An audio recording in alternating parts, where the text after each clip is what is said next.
Thank you, sir. Can you see and hear me? Yes, thank you, yeah. Mr. Recaldin, before we left off, we were discussing potentially extending the schemes to managers and assistants or others. And you said that you understood that to be a much larger figure. Is there a figure that has been discussed at all? No. Excuse me, no. Approximate, in your view, what kind of ballpark we're talking about? All I can not speculate. All I can say is that you logically look at a post office, you look at the postmaster, and then you look at the numbers of people they may employ to support them in that post office.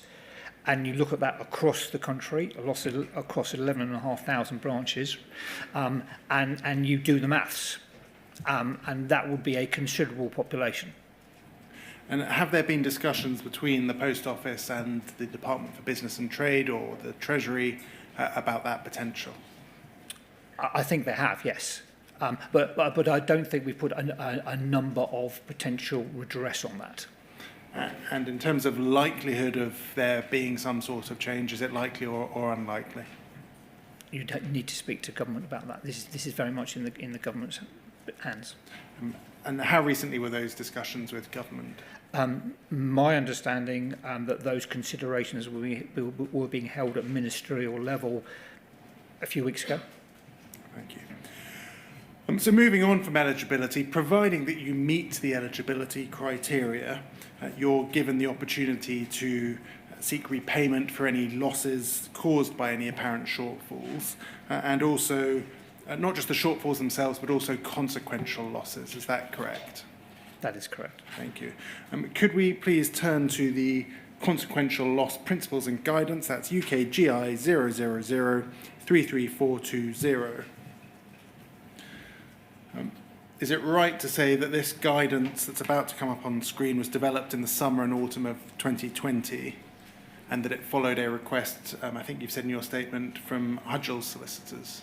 Correct.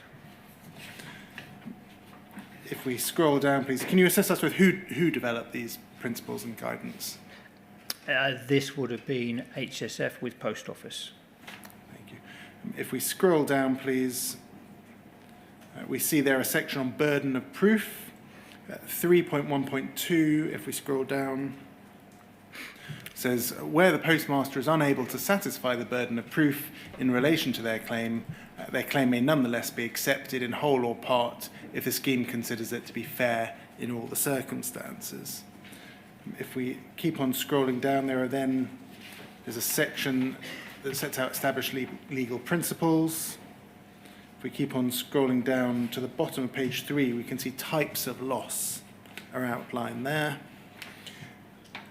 It says there's no exhaustive list, but it sets out, for example, loss of earnings. If we scroll down, loss of profits, loss of property, loss of opportunity, penalties, general or increased cost of financing, bankruptcy, insolvency. If we scroll down, legal and professional fees, stigma, damage to reputation, personal injury / harassment. Thank you very much. That can come down. In terms of categorization, you've outlined in your statements 3 types of cases. The first is something called below assessment threshold, or BAT. Can you assist us with what that is? It's effectively a de minimis case, where if a case comes in where it's where the claim is below a certain amount, the operational cost of actually processing that would probably be restrictive, and therefore a decision was made that if a claim below a certain amount came in, we would automatically pay that amount. And does that still exist? That is now going to be superseded by the £75,000 opportunity. Thank you. We'll get on to the 75,000 in due course. The second type of case is a standard claim, and the third is a complex claim. Can you assist us with the difference between a standard claim and a complex claim? It's basically the number of heads of loss that are applied for in terms of the categorisation you've just gone through. So if it's 1 to 5, it will be a standard. If it's a 5 to 10, it will be a complex. over 10, I think, is a super complex. Super complex? Yes, extra complex, yes. In your charts and graphs, you've only provided, I think, standard and complex. Yeah. Do those super complex fall included in the complex, yeah. Thank you. I'd like to look at the number of applicants and their current status. That is set out at paragraph 51 of your sixth statement. You said that when it launched, the Post Office wrote to 7,100 current and 20,000 former postmasters. And you also arranged for publications in newspapers. Is that correct? That is. Could we please bring up onto screen your sixth statement, page 49? So that's WITN 09890600. It's page 49.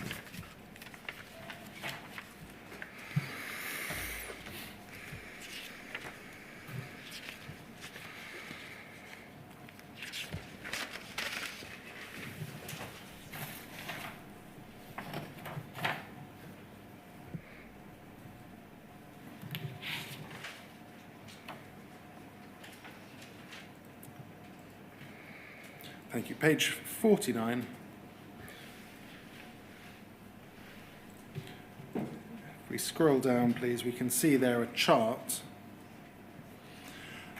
And that sets out the applications received up until the 31st of May 2024 by date. And it shows there quite graphically two peaks, one in 2020 and one in 2024. We see there they effectively stop in between 2020 and the end of 2022, a very small number in 2021, and that might account for those figures that Sir Wynne pointed to earlier today in terms of the applications who were not represented. You've outlined the publicity when it launched. We know that the 2024 numbers occurred at a time after the ITV Mr. Bates drama. So that perhaps explains the peak. Is that your understanding of why Correct. it occurred again? Thank you. We know that, for example, phase 2 of this inquiry was in October to December of 2022. Do you think that that might have triggered some of those figures in late 2022, 2023? Or is there some other explanation for figures rising during that period? So that's when we confirmed that we would accept late applications. Thank you. Was there any publicity or anything done in the 2021 and early 2022 period to bring the schemes to people's attention, or did that stop altogether because of the cut-off dates? We had formally, of course, we had actually closed, the scheme had closed in November 2020. So what we were doing, we were receiving applications that were coming in and we couldn't process them because they had missed the deadline effectively. So we wrote back to the people who were making these applications to saying, look, whether or not your claim will be accepted is in about, we don't know yet. So we're effectively putting them on hold. And then towards the end of 2022, we got permission from government not to reopen the scheme, but to allow late applications. So at that point we did, and we did publicise that via the website, etc., that we would now accept applications that were late. Originally, we did ask for them to describe why they were late, why they'd missed the deadline, and then that has vanished now. So now we just accept them as late applications. Thank you. If we scroll over to page 50, please, you set out there the types of application. And we can see there in that table. Am I right to say that post-January there was a rise in the number of more complex cases? Yes. And can you assist us with why that may be, or what your understanding of that is? I think people, I don't know why that may be, but I think people might be more educated around the scheme. When you say People might be, what do you mean by that? They might take an opportunity to look at the website to understand what they're entitled to claim for. Thank you. I'm going to take you to the overall figures now. We can look at page 5 of your 6th witness statement, please. That's WITN 09890600. Thank you very much. If we could zoom out of that slightly to have all of the figures. Thank you. Is it possible also to bring onto screen, please, POL 00460646?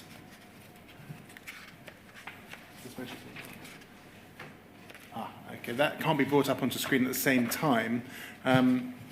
Perhaps if you could have to hand your most recent figures, do you have those in front of you? Yeah, let me just, if I may. Are these the ones I submitted on Friday? Yes. Yes, I have them. Thank you very much. So we start there with applications received and logged. The figure as at May 24 was 4,323. Can you assist us with what the figure is now? 4,971. Thank you. Eligibility work in progress, it was 896. Can you assist us with what it is now? 307. Thank you. So a significant decrease in eligibility work in progress. Correct.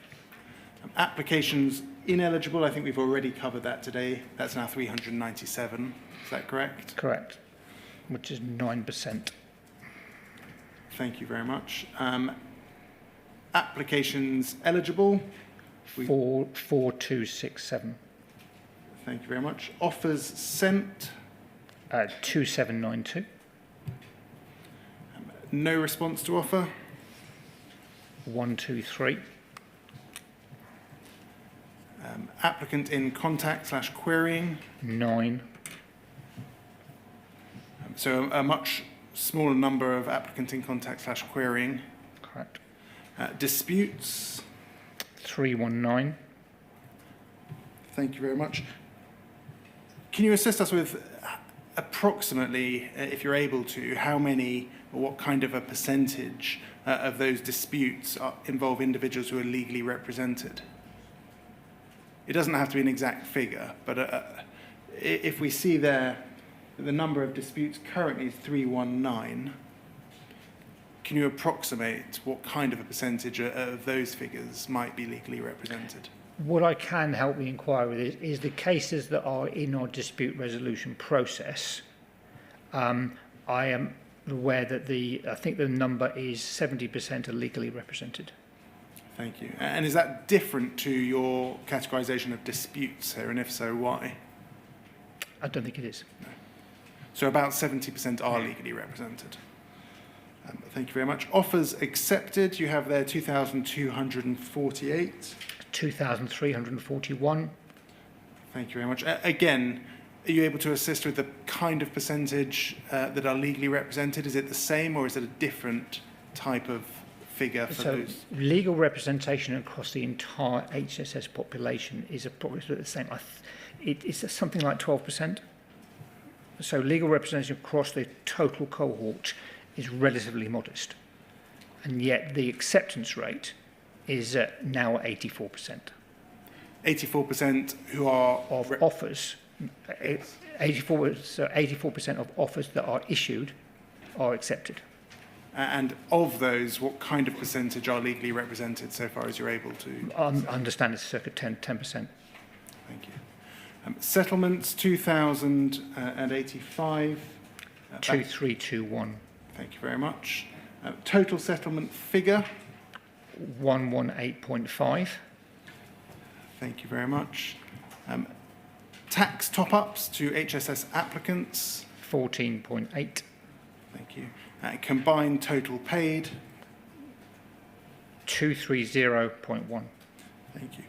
We'll go through all of the charts that you have provided in your witness statement, or most of those charts, but can you assist us, in your view, what the differences in those figures, in your mind, shows? if I may. Yes. Thank you. The one I would like, because when I got these rule 9s, it was very much asking me about trends and patterns, and hopefully I can help the inquiry here. So if you look at the statement that's on the screen, you look at the combined payout of 121. If you then go down to the notes, so that 121 was at the end of May 2024. If you go down to the notes, you can see on the 22nd of August that 121 had turned to 139. And that's a difference of, rounding, that's a difference of about 18 million. So in those 3 months, in terms of redress on this HSS scheme, there was £18 million paid out. The number I've just quoted, as at the end of October, is 230 million.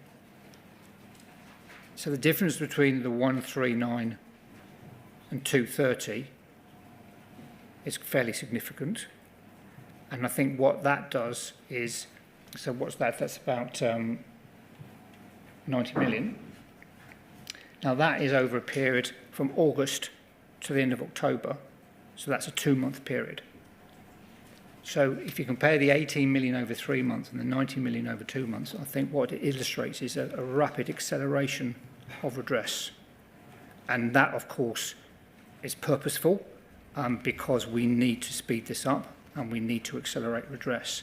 So that is a major trend I would like to use this opportunity to point out to the inquiry in terms of the acceleration of redress. And I go back to a previous statement I made this morning that we expect over across all the schemes is now 302 million redress, and we expect that to be over 650 million by March 2025. And what do you see as the principal reason behind a speeding up of redress in that period? That'll be a more efficiencies and a better process, but predominantly because of the £75,000 scheme, which I know you want to talk about later. Absolutely. So let's look at the average time it takes from eligibility to a decision. That's at paragraph 64 of the same statement. If we could turn to page 22, please.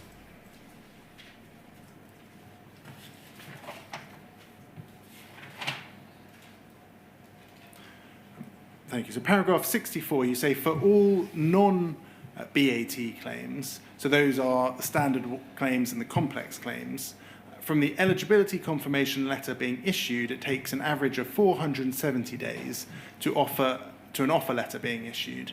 In respect of complex claims, this process takes an average of 514 days, improving to 306 days in 2024, although we note a lower volume of offers were issued in 2024.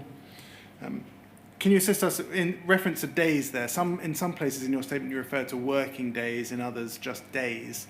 Are you aware of whether that is working days or all days? Apologies, it should be working days. Working days. For standard claims, this process takes an average of 445 days, and the data shows that this has decreased in 2024, with standard claims now taking an average of 302 days.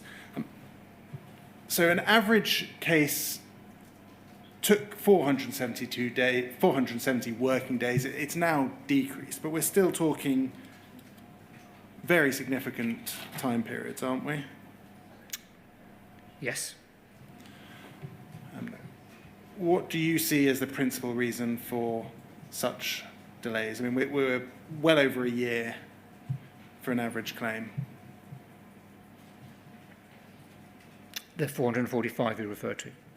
Well, those are only working days, so if we include weekends, even more.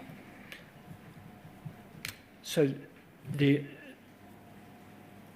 not necessarily delays, and whatever I say, please, I don't want to be taken as defensive at all, because it's not.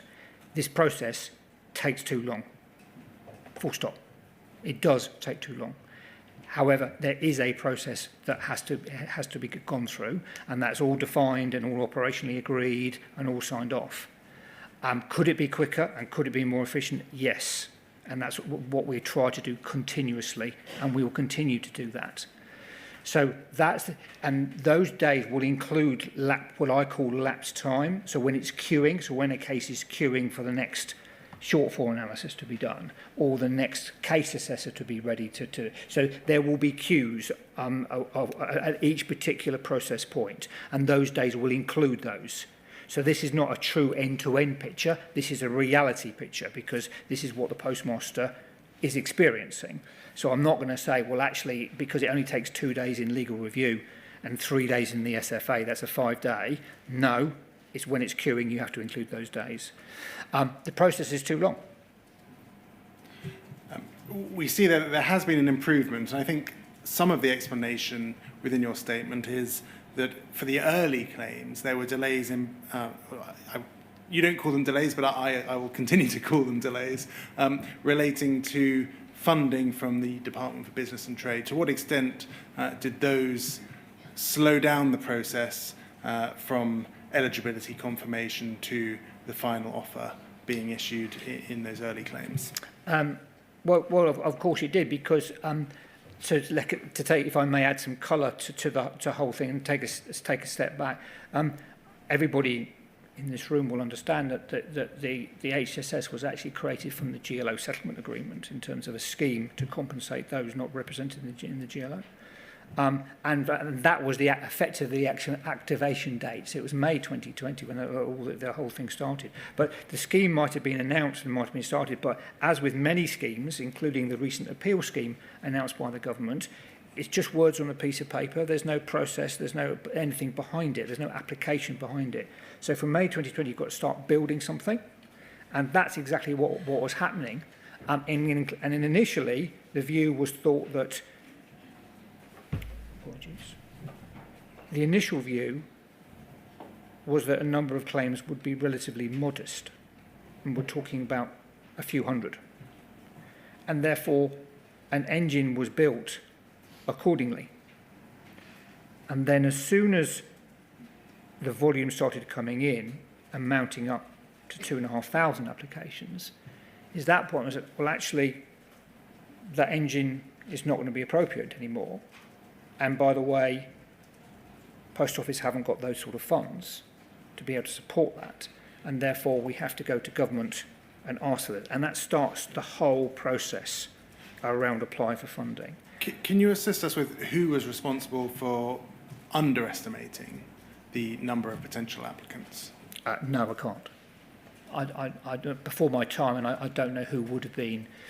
I know there was a predecessor to myself who was appointed, but I understand that individual wasn't around for about 8 months before I started. So I don't know who that would have been. Was there anybody in your role in that 8-month period? Not that I understand, no. I'd like to take you through the various stages of the application process and the offer process, unless you have anything else to say at this stage. What I would say is, please, and to help the inquiry in the colour, and please, again, it's not. Please do not take this as be defensive at all. But the whole engine to be produced has to go through a huge governance process. So you talked about the consequential loss principles and you brought them up on the screen. And forgive me, I did say HSF and Post Office built those. But of course the panel, the independent panel, were heavily involved in their creation as well, which helps from the independence perspective. That whole engine in creating all those principles, creating the funding, creating the process to build, to make cases, allow cases to flow, took a considerable amount of time. And everything has to be agreed not only through Post Office, appropriate Post Office governance, but also government governance all the way through to Treasury, because at the end of the day, every process costs money. Thank you. So moving on to the various stages, we'll start with the shortfall analysis stage. Yep. That process includes assessing or analysing whether a shortfall occurred and how much it's valued at. Who carries that out? So my operational team carry that out, and how the process works is a postmaster in their application form will identify a time period when they thought they had a shortfall. The operational team, my understanding, I'm not an operator myself, What I say is that individual will go into the system, into the Horizon system, and they are aware, they have experience of the horizons, and therefore they know what they're looking for. Some of these members of staff have been counter clerks previously at post offices, so they have sophisticated knowledge of the Horizon system and how to look for these shortfalls. So they go into the date where the postmaster has identified, and they look 6 months before and 6 months after that particular date to look for that shortfall and identify that shortfall. And they have the skill sets to be able to identify that, but also to be able to identify whether or not that was an Horizon shortfall or another type of shortfall. If there's any doubt, the default is that it is a Horizon shortfall. And we've heard throughout this inquiry about different types of data being available to the post office. We've heard about ARQ data, for example. What kind of data is it that they are accessing? So they are accessing Horizon data, and they're accessing a number of other data sources. And if they want even further to go and get a branch file, they can go and get the branch file as well to be assured of a shortfall. But when you refer to Horizon data, do you know what that means? Do you know what kind of entries? So that they can look at the physical entries. From where? From at the time. So when the postmaster said it was the 24th of July, in whatever year, they can go in and look at the entries on those dates. But they recognise that the postmaster, that may be a guess at the date, and therefore they go in 6 months after. So they look at the whole year, 6 months after, to look for those entries. And is that data provided by Fujitsu? Is that data from the post office's own archives or records? So that will be post office, and some of that will be supported by Fujitsu. You've said in your statement there's a low evidential bar. What do you mean by that? In a language that maybe I understand better than most, is that if the postmaster says it happened, it happened. That seems like no evidential bar. No, it is. It is because, and this is a panel thing. This is an independent panel thing. Cases go to the panel where we cannot find a shortfall. So it goes through the FSA process, and the postmaster have said, look, there were 5 occasions, and here are the dates. And we've looked 6 months after, 6 months before, where we looked at it all, and we always go to panel and say, we can't find it. We can't find anything. The panel then will go to the statements and all other evidence that has been coordinated by the case assessor, and they will look at it in the round and said, okay, we can't find any actual SFA technical evidence, but in the round, do we believe, given all that evidence and the file, do we believe a shortfall may have happened? Thank you. And we're used to legal terms, balance of probabilities, reasonable doubt, prima facie case, credible evidence. Are any of those kind of legal terms used in the shortfall analysis stage? In the shortfall analysis, is those, yes, in terms of the mindset of the individuals, they're looking to be positive about it. Is it formally in their terms of reference for operating what they're doing? No, it's not. But they are a bit like, as I said, the default is it is a Horizon shortfall if they can't find another reason.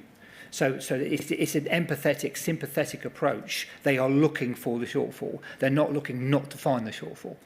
And looking forwards to the ultimate offer, is it the case that the actual offers are in any way reduced because of the uncertainty at that particular shortfall analysis stage?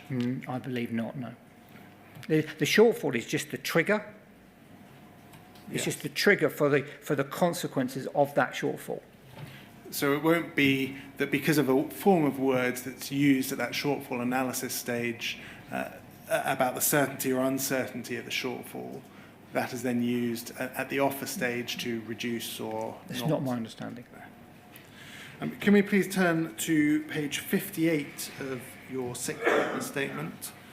So the same witness statement, please, page 58.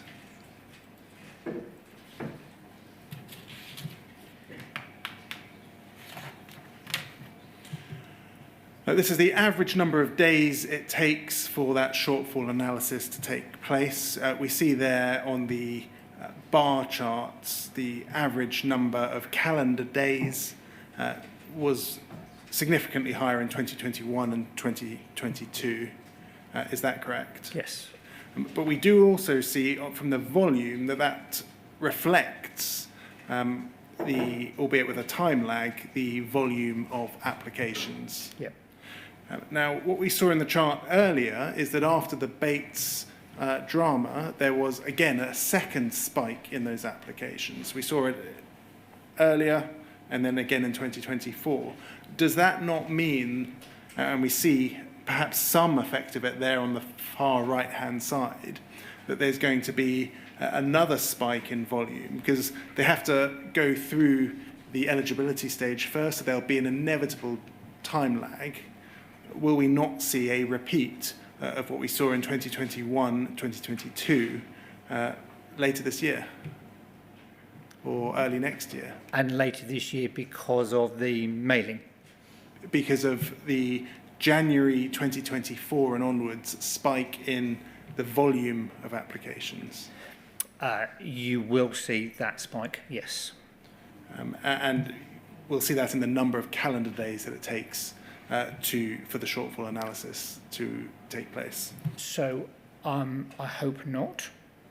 I think there will be a spike, but we are busy as we speak of making sure appropriate resourcing is in place to avoid peaks in terms of longevity of timing and eligibility. In addition, as the interim chair said in his statement, we are looking at some automisation and efficiencies in this space as well in order to speed that process up significantly. Can you assist us with quite what's meant by that in terms of automation? I can. Firstly, there's the automation of actual payments that we have already improved on, and we will continue to do that. And secondly, and it is related, forgive me for jumping your agenda, it is related to the £75,000 process, where we have talked about the SFA process. With the £75,000, we are not intending to do an SFA. We're effectively doing a shorter version of it, and we're calling it an SFI for future reference. And that's all been approved through governance, etc., for the £75,000 cohort, which we believe will be the vast majority of cases. And the big difference between the SFA and the SFI in terms of efficiency is that you're only looking for one shortfall. Under the SFA, if the postmaster is saying, I had 6, you look at all 6, you look at 6 months before, you look at 6 months after, you draw up your report, etc., etc. On the SFI, it's when you find a shortfall. And at that point, for all cases under 75,000, we will not be doing a review with HSF.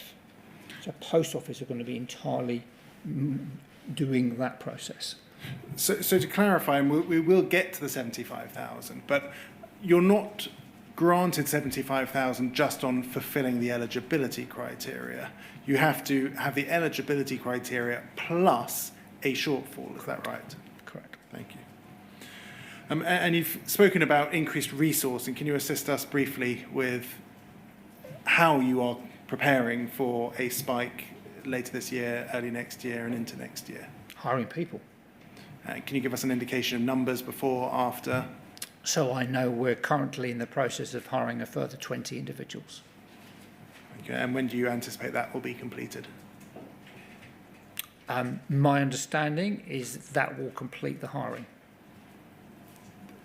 When, sorry? Oh, so apologies. When? They're being hired now. So within the next few weeks, they should be in place. Thank you. The next stage is the legal case assessment.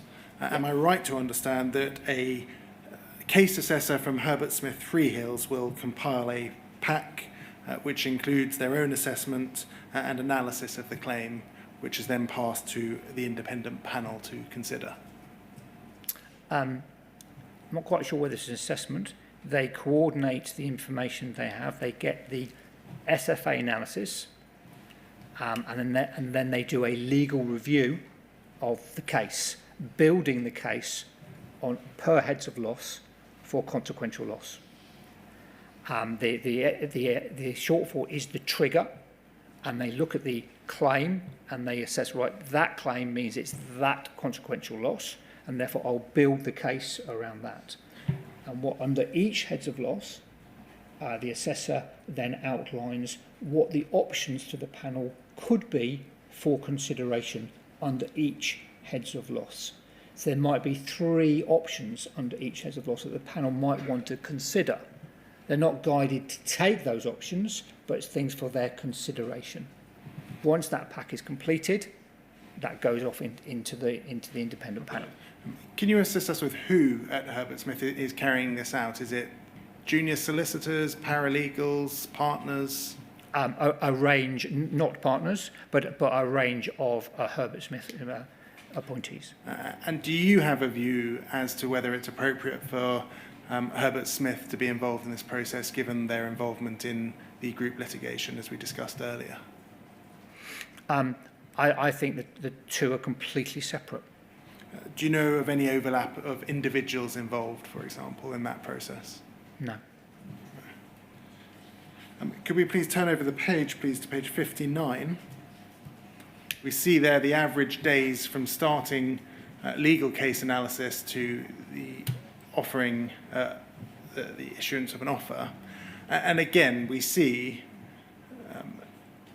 perhaps an increase in time, increase in number of calendar days it takes as a result of higher case volumes that have reached that stage from late 2021 into 2022. So again, are we likely to be seeing a spike late 2024 into 2025 because of higher volumes? And if so, at the legal case assessment stage, how are you going to avoid that? I hope not, because as previously described, the anticipation is on the existing cohort that are going through the process, and indeed future cohorts, the vast majority will be under 75,000 and therefore will not be subject to a legal case analysis. Thank you. Moving on to the request for further information. During this process, Herbert Smith Freehills, the case assessor, might issue a request for further information, or they might request multiple requests for further information. Is that correct? Correct. Can you briefly describe what that involves? That is designed to help the postmaster's application. It's not designed to hold it up, please. It's not designed to hold anything up. It's to seek further information to support their case when it's being put forward to panel. They are very empathetic approaches in terms of if we can get more information in this particular area, we might be able to assist you further. And that's what those requests for information are. And there have been occasions, and unfortunately it does mean the case takes longer, where there maybe have been 2 or 3 requests for further information, but they are well-meaning and well-intended to ensure that those cases have the best information possible for a positive outcome. If we could turn the page, please, to page 60, we again have a chart of the average days from starting a legal case assessment to the RFI request. Again, very much the same trend that we see, a peak towards the end of 2022 and possibly a peak again starting in 2024. Once again, I think your answer will be that those will be cut down because of the £75,000 offer. Is that correct? It would be, if I may add something, if it's helpful to the inquiry. Yes. In terms of the full colour of the picture, and again, please, this is not being viewed as defensive. Please don't take this as defensive. It's just the process that happens. Is then RFI, you're going out to the postmaster, and you're going, or indeed their legal representatives, to request further information. The whole process at that point is sort of out of your hands because you need that information to come back to help that case. So we are relying on that turnaround. And for good reasons, really good reasons, sometimes that's not instantaneous. And therefore that you have to build that lag into. And sometimes we do have a process of chasing down and it's wrong to call it chasing. Following up is a better term. Following up those requests for more information. And that's all part of the process. But what it does is, in the words that you use, and I'm happy to use those words, it creates a delay. Thank you. If we go over the page, please, we can see analysis of the average number of RFIs per case and also average number of days from starting an RFI to the final RFI response. We see at the top there, if we scroll up, thank you, an increase a gradual increase in the number of RFIs that are requested. Is that correct? Yes. Can you assist us with why that is? I think that will be down to complexity, in that as the easier cases go through quicker, if there is an easy case, I don't think there is, the less complex cases go through quicker. And therefore, the more complex cases, because of their very nature, and therefore the likelihood of more RFIs is more prevalent. If we look at the bottom table, please, we can see a growing number of days spent on the RFI process. And as recently as the second quarter of 2024, the average time is nearly 120 calendar days. That's a problem, isn't it? Yes, and any delay is a problem. I think these figures will also include the cases that are in dispute, and they naturally do take longer. And many of those, as I said, in the dispute resolution process, are actually in the hands of legal advisors as well, and that adds a dynamic in terms of their caseload as well. Conscious that they have many clients as well. But what we have there is, of all the years that this scheme has been operating, the current year actually has the highest number of days that are being spent on that RFI process. I think that may be down to that factor, because a number of cases are in the dispute resolution process, and therefore the time it takes for the engagement on RFI and the return of RFI is more. Can you assist us with what you mean by that in a little more detail? So there are circa, I think, 350 odd cases in that dispute resolution process. They are more intense because the offer has been rejected, and therefore those postal and their legal advisors are suggesting that there's more significant redress needs to be paid. In order to justify that, in order to understand that better, Post Office will be asking for further information. Why is it particularly in this year? Why is the average time particularly high this year? Because the other normal cases, the non-disputed cases, are less, and we've got a more efficient process around those. And again, in the RFI process, it will be in HSF, or not at all if it's under 75,000. Whereas in the dispute process, it's still under that process, and therefore requests for information are required. And in your view, looking forward, how can you avoid that increasing yet further? The 75,000, again, I know we're going to get onto it, will help massively in that space, because we know a number of dispute cases will be able to be resolved with the £75,000 offer. So that will help enormously. But we absolutely need to get better and more efficient, and we are doing in that space. So in the dispute resolution stage, can you assist us with what kind of proportion are actually claiming for less than 75,000? I think the numbers might have been in my statement, but I think there are initially, we know the number that I've got in my head is 25% of cases could well be impacted positively by the 75,000. But that is a determination to be had by the postmaster and indeed their legal representative. Thank you. If we could turn back to our survey at EXPG 607.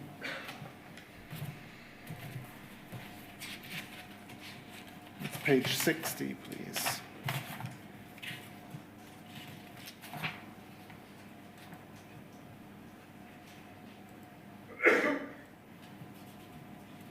Thank you. Page 60, figure 45. we have there the third bar is the time it took for the case assessor to assess your claim. Net dissatisfaction, 57%. 40% are very dissatisfied with the time it took for the case assessor to assess the claim. Does that surprise you? No, And why do you think that is? because it's not good enough. Moving then to the independent panel assessment stage, could we please bring up onto screen poll 00448-026?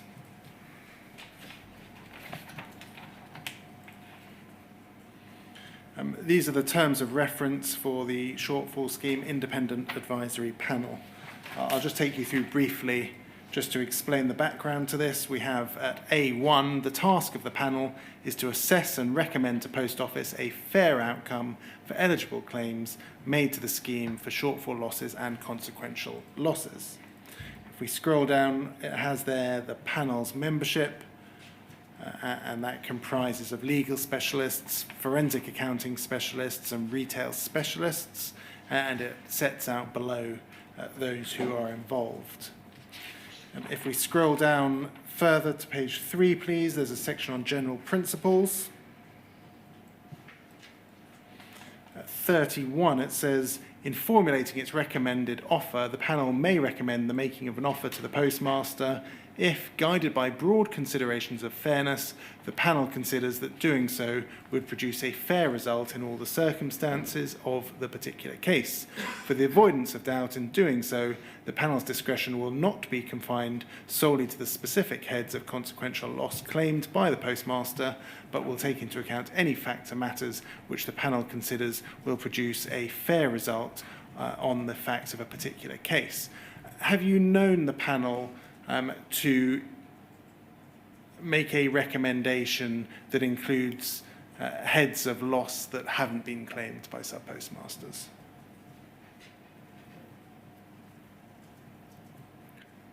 I have known many cases where that clause 31 has been proactively used. I can't say with certainty whether that means they knew heads of loss, but I have known that they, as part of the process, is once they've opined, made their recommendation, they step back and they look at two things: consistency with other outcomes and fairness. And I have seen them use that license to say, right, to be fair, we believe we need to adjust here, here, and here. I also know that once Post Office have signed those recommendations off and the offer letter is produced, the offer letter goes back to the panel for sanction, and they take another moment then to assess the fairness of that offer.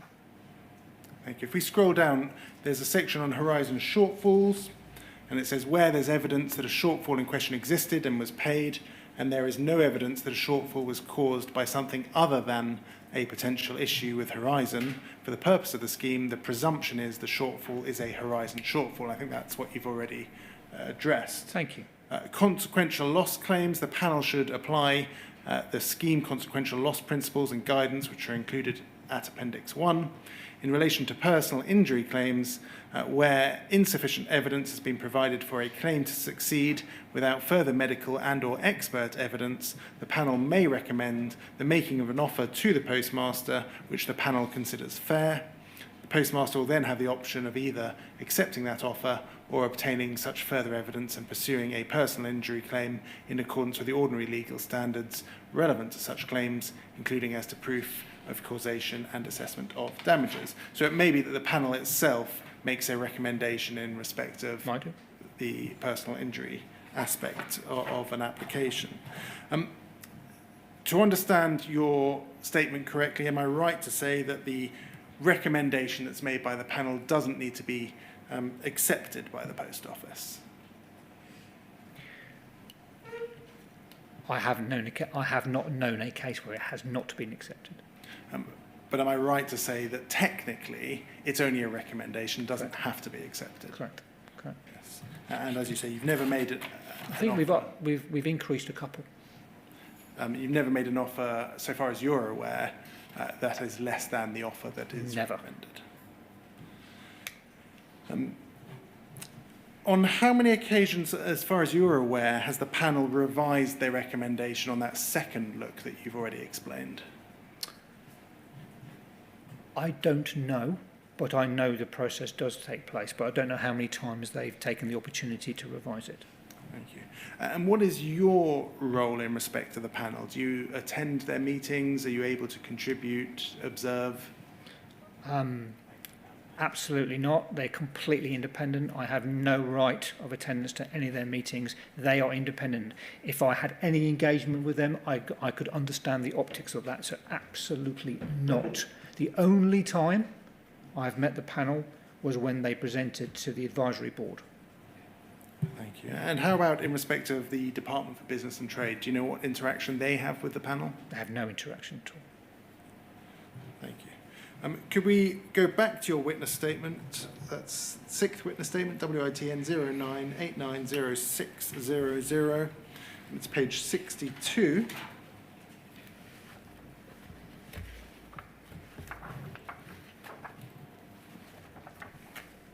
We're now looking at the situation at the independent panel assessment stage. Page 62, you set out the average number of days from the last RFI applicant response to it being sent to the panel. Thank you. It's page 62. And if we scroll down slightly, we can see that chart. Averaging, I think, 150 days from the last RFI response to be sent to the panel in the last section before we get to the right-hand side. Can you assist us with what the shading means on the right-hand side at all? I'm afraid I can't. No. I don't know why it's shaded. So it may be that those are accurate figures I think they are. for the fourth quarter. And in that case, we are now averaging almost, 700 calendar days between RFI application response and it being sent to the panel. Are those three bars on the right-hand side showing quite a problematic picture as far as the current situation is concerned? Correct. And that's why we are redressing that. And is that again the £75,000 offer or something else? It is the £75,000 offer, and so some cases have been waiting for that to be activated, and therefore they will flow through accordingly. And I think the other one is that let's take a step back and see where we were with HSS as we moved into 2023. We were across 2023, we were effectively winding down the scheme because all we were doing was the later applications. So until the Bates drama came out, there was no peak. So we were downsizing, and indeed HSF were downsizing as well. Then the drama happened, and then the volume started coming in again. So we've effectively had to recreate the business once again in order to deal with the volumes. Now, it will be the 75,000 will help enormously in terms of that, but that has meant a knock-on effect. And one of the things that we have done is we've, in the month of September, we made sure that the panel now sits twice a week rather than once a week, and that will be moving into 3 times a week shortly. Yes, I was going to address that. So there are about 1,500 applicants yet to receive an offer, is that correct? Yeah, that's right. Yeah. Yes. I'll be taking you to some correspondence with Hudgell's solicitors shortly. Yeah. But in that letter, you say that panel sessions recently increased from 1 per week to 2 per week, and that's 5 to 10 cases per session. Doing the maths, to get through those 1,500 applications, it's going to take more than a year, considerably more than a year, just to get to the panel stage for those applications. Is that right? No, that's wrong because, and it's the overall picture that now we need to look at. There are 1,500 cases yet to, but the vast majority of those are going to be impacted by the 75,000. So the number is actually going to be a lot less. So that will bring that 10 per week, bring that in significantly. Correct. Do you think, and as I say, we'll get to the 75,000, but do you think you're putting a few too many eggs in one basket in terms of that 75,000 offer? The postmaster will have the choice about whether they're prepared to accept the 75,000 or they go for a full assessment. My statement makes it clear on several occasions that the average payout redress for the HSS is £53,000. I sit here as a layman and I look at the average of £53,000 redress versus an increase in that, an offer of 75,000, and a slick, efficient, automated process. I sit here as a layman and look at that logically, and we've looked at our data in terms of the numbers of claims that actually are under 75,000, and they are the vast majority. Now, there is some mathematics and there is some logic in coming to the conclusion, therefore, that we believe the £75,000 offer will make a significant impact in terms of the operationalisation and the time of this process. We'll get in due course to a number of issues, one of them being that there's potential for an appeals mechanism. So it's not entirely clear that those figures that settled for lower than that sum actually might not in due course seek to appeal the figures that they accepted. We'll also in due course see issues with legal representation. Good. And a high number of those that are accepted at that early stage not having legal representation. In light of those problems, those potential issues, might it not be that actually that 50,000 or so figure is wrong, and that actually ultimately people seek more than 75,000? I think that's a potential, yes. And won't that throw a slight spanner in the works when it comes to the predictions that you have for alleviating those problems that are imminent? I think you can separate the two between an appeals process and between the applications that you're going to get in under £75,000. What do you mean by that? I think the potential appeals process, it's been announced, but there's no process behind it yet. That will deal with any case independently in government with anybody who wants to appeal. And they're not prepared to take the 75,000, that's absolutely fine. And if they're not prepared to take the 75 and an offer, then that will go through the full process. And I think the numbers that we anticipate in that we can cope with. Separately, I still believe that our anticipation is that a significant number of claims will come in for under 75,000, which will be able to process quickly without a legal review. But I hope that anticipation is based on previous figures. Yes. Previous figures which themselves may no longer be accurate because people are going to seek to challenge those figures. They may do that. I repeat my statement, and I recognise that only 10 to 12% are legally represented. I really do, and please, this is not defensive at all, but 83% accept their offer. And do you read into that 83% are content with their offer?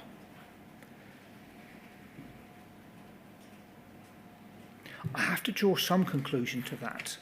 But I know what the legal advisors will say. You know, they're not well informed enough. Except I absolutely get that as well. But they have made a conscious decision to accept that. So I have to read something into that. And the appeals process, when it comes, will give them the opportunity to say, well, actually, I wasn't sure what I was signing at the time, and therefore I do feel this is unfair, and therefore I want to launch it. And great, that is fantastic. But they also might say, actually, I don't believe that was fair, but the 75,000 is now fair. Have you planned for a scenario where, in fact, not as many people take up that £75,000 offer as you currently expect? I have to. Yes. And how are you going to deal with that when we see figures like this? The process, the RFI process, the case assessment process, taking a considerable number of days. We have to be more efficient, and as the interim chair actually made it very, very clear, we'll have to automate more and be more efficient, and indeed, for example, introduce the SFI process much more aggressively into that population. Thank you. You've said at paragraph 88 of your statement, we don't need to get it up, on average it takes 37 days from the panel assessment, panel recommendation to the offer being sent. Could we please turn back to our expert report from YouGov, EXPG 607, page 62.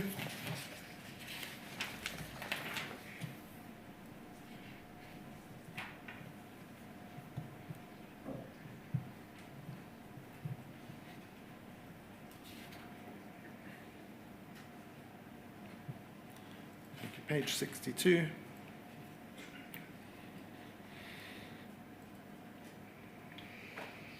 If we scroll down, we can see their satisfaction figures in respect of the information provided by the Independent Appeals Panel and the length of time to consider the claim. Again, a lot more red than there is purple. Net dissatisfaction with how long it took for the IAP to consider the claim, 46%. Amount of information provided about the IAP process, 52% net dissatisfied. Do you have any views on those figures and why that might be? I'll repeat myself, it's just not good enough. And I apologise on behalf of Post Office and in terms of the process that it takes so long. I do believe we get full and fair outcomes out of it. And as Sir Wynne has mentioned more than once on previous witness statements, it's the timeliness which is the issue. And the Post Office apologised for the time it's taken, and it has taken too long. Am I surprised by these? Absolutely not. Am I doing something about it? Yes. Thank you. The next stage is the Post Office review. That can come down off the screen, please. And that's when the Post Office reviews a recommendation of the IAP. Can you assist us with who at the Post Office reviews those recommendations? Of the independent panel? Yes. We are told who it's going to be. You receive them, though. There must be some internal discussion.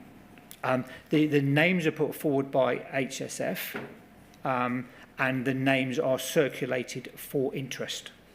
But we don't opine about whether we're supportive of that appointment or not. Sorry, I mean in terms of the actual recommendation in individual cases that's made by the apologies. Who sees those recommendations? Yes, and who is involved in any kind of internal analysis or assessment of those recommendations? There's no assessment of the recommendations. They are what they are. There's no challenge to those recommendations. It's me. I chair a committee that look at all recommendations that come out of the independent panel, and we understand how the panel have come to those recommendations and sanction them. Once the recommendation is made and accepted, does the Post Office ever revisit those figures? Even to increase them once the offer has been accepted? Where there may be, the answer is yes.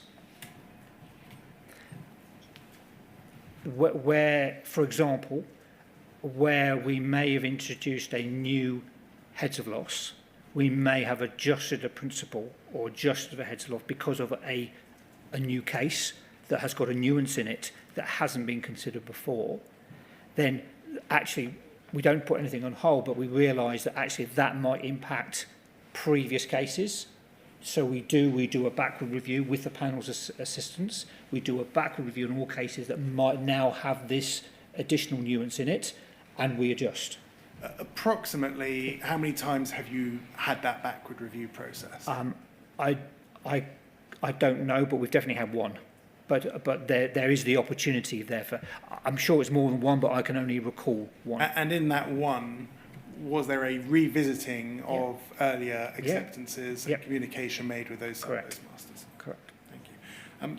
If we go back again to the expert report, EXPG 607, I think this is the final time that I'll take you to that report, page 63.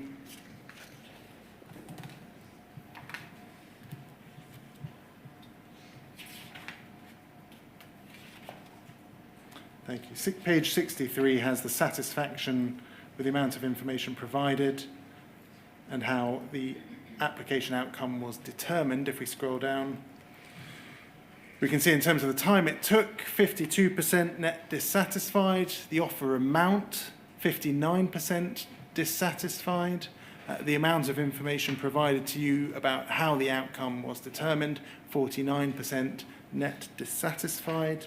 If we go over the page, onto page 65, please, there's figure 49. Reasons why applicants were accepted, the offer in part or full, and we only have a figure of 15% who say that they accepted because they were satisfied with the offer. What's your view of those figures? Obviously, extremely disappointed. I think where I struggle, and I know it's simply an optic, and it's simply numbers on a piece of paper, and I need to talk about numbers on a piece of paper, please, if it helps the inquiry, is that the 15% satisfied, it doesn't tally in my mind with the 83% acceptance rate. That's where I struggle. But what concerns me more around these, and I looked at these numbers in particular, what concerns me more about this page is that the process just to finish is 51. That really concerns me.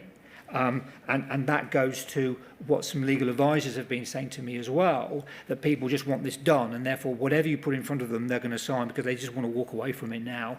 It's taking too long, it's too legalistic, etc. You're putting too many barriers in. So that does concern me. On the more optimistic side, what I'm hoping is that the new appeals process, when it's ready, hopefully in the new year, will be able to accommodate those people to say, right, I wanted to finish, but now I've got the appeals process. I wasn't satisfied with that. I wanted it to finish, but I wasn't. I can now apply to that. Thank you. That can come down. I'm going to move on to the dispute resolution process. I'll introduce that briefly before we break for lunch, but we'll have to return to it after lunch. The dispute resolution procedure applies if the offer is not accepted by the postmaster. Is that correct? Correct. It's assigned to a case manager. Can you assist us with who a case manager is? It'll be a member of my team who has a broad knowledge of post office and how it operates, but specifically around how to deal with disputes. And the team is currently 23 people, and they all have their own portfolio of cases. There's then a good faith meeting, and the next level is what's known as an escalation meeting. Okay. Is that correct? So there are four layers of dispute resolution process, all determined actually by the GLO settlement in terms of when the HSS was established. It was agreed that a dispute resolution process would be established, and therefore it's pretty within given terms that we had to create a 4-layer dispute process. So good faith, escalation, mediation, arbitration. Thank you. In terms of a good faith meeting, can that result in an increased offer from the post office? Sometimes, yes. And has it resulted? Yes. After the good faith meeting or the escalation meeting, it can then go back to the panel, can it? Is that it can, correct? Yes. Is there a maximum number of times that it can go back to the panel? No. Is that set out anywhere in any of the terms of reference or guidance in respect of the process of it going back to the panel and how often that can happen? Only going back to panel only internally, into say the process is once we think we've gathered enough information that may change the view, then it goes back to a panel. But as as no doubt you've picked up from recent correspondence with Dr. Hudgell, is that we are now adjusting that to say if the legal representative or the postmaster actually don't want it to go back to panel, and would prefer Post Office to take a commercial view on that, then that's fine as well. We know we're beholden to what the postmaster and what their legal representatives preferred option. There's no separate, it has to go back to panel, if that's the question you're asking. And then finally you have the formal mediation with Wandsworth Mediation Service. Does that take place? Has that taken place? Yeah, it's taken place quite a few times, and so far successful in every occasion it's been used, and some positive feedback on it as well. I'm going to return to this topic after lunch, but that's an appropriate moment to take our lunch. Yep. Thank you, sir. At 2 o'clock, please. Yep, sure.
Good afternoon, sir. Good afternoon. Mr. Recaldin, we were on the topic of dispute resolution. I'd like to bring up onto screen your sixth witness statement at page 67, please. Paragraph 185.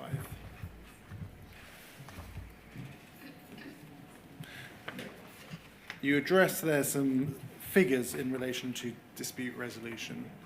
It may be that they're slightly out of date now because they were based on the position as at the time you wrote the statement.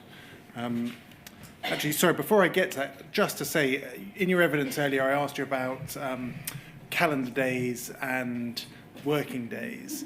And it's been brought to my attention that where you use the term days in your witness statement is calendar days rather than working days. Thank you. If we have a look at that dispute resolution procedure section, it says, of the 2,720 offers made, 532 have been disputed. It says 86% of legally represented applicants dispute their offer, compared to only 11% of non-represented applicants. So it's much more likely that there will be a dispute where somebody is legally represented. Is that correct? Yes. If we go over the page, please, to 185D, you say there remain 383 unresolved disputes with an average time in dispute of 14 months, of which 261 have not yet gone through a good faith meeting. Some feedback from legal representatives is to bypass the good faith meetings and go straight to the next escalation stage to speed up resolution, which is why the process is approached with a degree of flexibility. Average time in dispute of 14 months, I mean, that's a very significant time period, isn't it? Yes. And what do you say is the principal cause of that delay? I think, well, there are a number of things. Could it be done quicker? Yes. I think in this part of the process, however, it's really important that we have continuous engagement with the legal representation and also with the postmasters, and that inevitably causes delay. Your term, I call it a process, but I understand why that can be viewed as a delay. So that is deliberately put in there, the 261 that haven't yet gone through a good faith meeting, because there are legal advisors who say we were not in dispute, we just want to understand more. So we want to understand the offer better, and we're waiting for advice from our clients about whether or not it needs to enter into the dispute process. So it's almost like a waiting room until the legal advisor gets clarity from their client around whether or not it is a dispute or not, and that's why they've yet to get to a good faith meeting. However, there are cases, quite rightly, where the good faith meeting is bypassed, and that's why the process is flexible, and the opportunity is there to go straight to a face-to-face escalation meeting. Can you assist us? You have there the average time.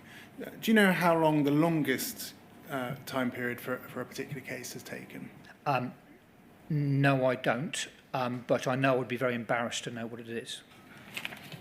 Because it may be years. I take it that there are cases still unresolved which were part of the cohort of cases which began within the original time frame, which would mean that we're 4 years down the line, wouldn't it? From May 2020, when they may have been submitted, yes, Sir Wynne. Yeah. And do you think that's a handful, tens, hundreds? Not hundreds, but certainly tens, yes. Thank you. If we could please go over the page to page 69. We have there the proportion of offers disputed by date of first offer. And it looks as though in parts of 2023 into the beginning of 2024, you have somewhere approaching half of the offers being disputed. Is that right? Yes. And we see there towards 45%, for example. Yes. We'll get to the letter from Dr. Hudgell shortly, but one of the complaints that was made in that letter is that the escalation meetings are difficult to secure and don't lead to tangible follow-up. I think you've reflected on the number of meetings, of those escalation meetings, and you've said that there will be a further increase in their frequency. Is that correct? Correct. Do you recognise that those meetings have been difficult to secure? I have to say, Hudgels and Post Office have worked, what I think, collaboratively together consistently. And I don't believe getting dates into diary, if that's what this means, has been a struggle. I don't believe that is the case. I think I'd like to think we're very collaborative in terms of getting those dates in diaries. One of the cases that they highlighted was a case where a figure was agreed, but there had been months of argument as to which head of claim that amount fell under. Is that something that you are aware of? I am aware of that case, yes. And what are your views as to what I would call delays in that particular case? I'm disappointed, and we need to be better at it. Are there plans to resolve that? Yes. Imminently? Yes. And what about the resubmission to the panel? Does that build in further time? Yes, it does. The resubmission to panel is a bit of a consistency, because the panel provide that consistency and that optic of fairness of the outcome. And it's, we believe it's an important part of that process for that consistency and for absolutely that independence. But we also recognise that could lead in delay. There's another legal review requested in terms of a resubmission into panel. It then has to wait for their next panel meeting, then they opine, and then the recommended. So that's a process that does take time. And we recognise that to avoid that, we are now offering an opportunity that instead of going back to panel, we can have a face-to-face negotiation directly with the legal advisors and the postmasters. And since when has that been in place or communicated? So that's been in place consistently, or has always been there, but we've always followed the process of going back to panel, not every time, but we have a commercial flexibility in order to settle. But most of the time we do go back to panel for that consistency perspective. So in terms of additional flexibility and allowing the legal advisors to make the call, and obviously their clients, that is something which you will have noticed that was in my correspondence to Dr. Hudgel last week. So that's a relatively new process. Yeah. I won't bring back the survey onto screen, but in the results, more were dissatisfied with the dispute resolution process than satisfied. I think it's small in numbers, but 16 against 4 who were satisfied. Again, do you have any views on that? I'm disappointed, but not surprised. We then have the arbitration level. That's for claims over £10,000. Is that correct? So we've never experienced an arbitration, and the £10,000 is now effectively is ineffective now because of the 75,000 scheme of the offer. Again, we've never actually been to an arbitration, so we've never sort of formalised that process at all. Thank you. In terms of an appeal mechanism, there's been discussion about an appeals mechanism. Can you assist us with what the current plan is for that? The appeals mechanism actually came out of this inquiry. And Sewin and the inquiry very helpfully suggested some areas that the inquiry might bring forward for attention, such as the fact that consequential loss principles were issued after the scheme was launched, the fact that legal representation was not supported at the point of submission of claims. And Sewin very, very helpfully listed a number of questions and challenges around what could be the implications of these. So Post Office, doing their best to listen, if I may say that's inquiry, went away to consider those challenges and those issues and said, and how could we address those? And at the same time, actually, the advisory board also came forward to advise the Department of Business that, in their view, that an independent appeals process for HSS cases would be appropriate because of the inherent mistrust, I use the word, the inherent mistrust of anything coming out of the Post Office. that might be slightly unfair on the advisory board in terms of their advice.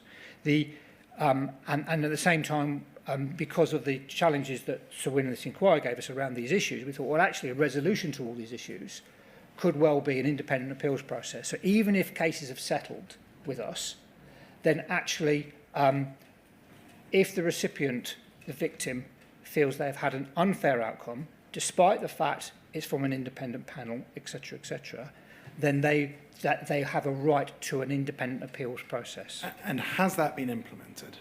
So the government actually announced its intention to bring that forward. I think under Minister Hollingbrake at the time, I think in March of this year, it was announced in the House of Commons. We then had purging and we had an election. And therefore, new ministers had to be appointed and new ministers had to be brought up to speed. And I understand, and there has been an announcement in the House, that the new minister is also supportive of such an appeal scheme. So that has formally been announced. The actual process behind that is being built, I understand. But again, Post Office are willing to help, are helping to build that, but that has to be independent. It cannot be tainted with Post Office. I completely understand that. So and that'll be run by the government. It'll be run by the government. Who's building it at the moment? So the Department of Business and Trade are building it, as I understand, as we speak. Have you made any projections as to anticipated take-up of that mechanism? No. Do you have a view as to how likely it is or not that the numbers are going to be of significance? I think through the helpful YouGov survey and our live experience, I think we can help very much in what that may look like. And although it has not been agreed, one step that has been discussed in this appeals process is the potential transfer of the dispute resolution process into that appeals process. Hasn't been agreed. It's one thing that is being considered. In terms of the overall perceptions, as you've said, they're set out in the YouGov survey. Perhaps we could bring that up again. That's EXPG 607, page 67, figure 50.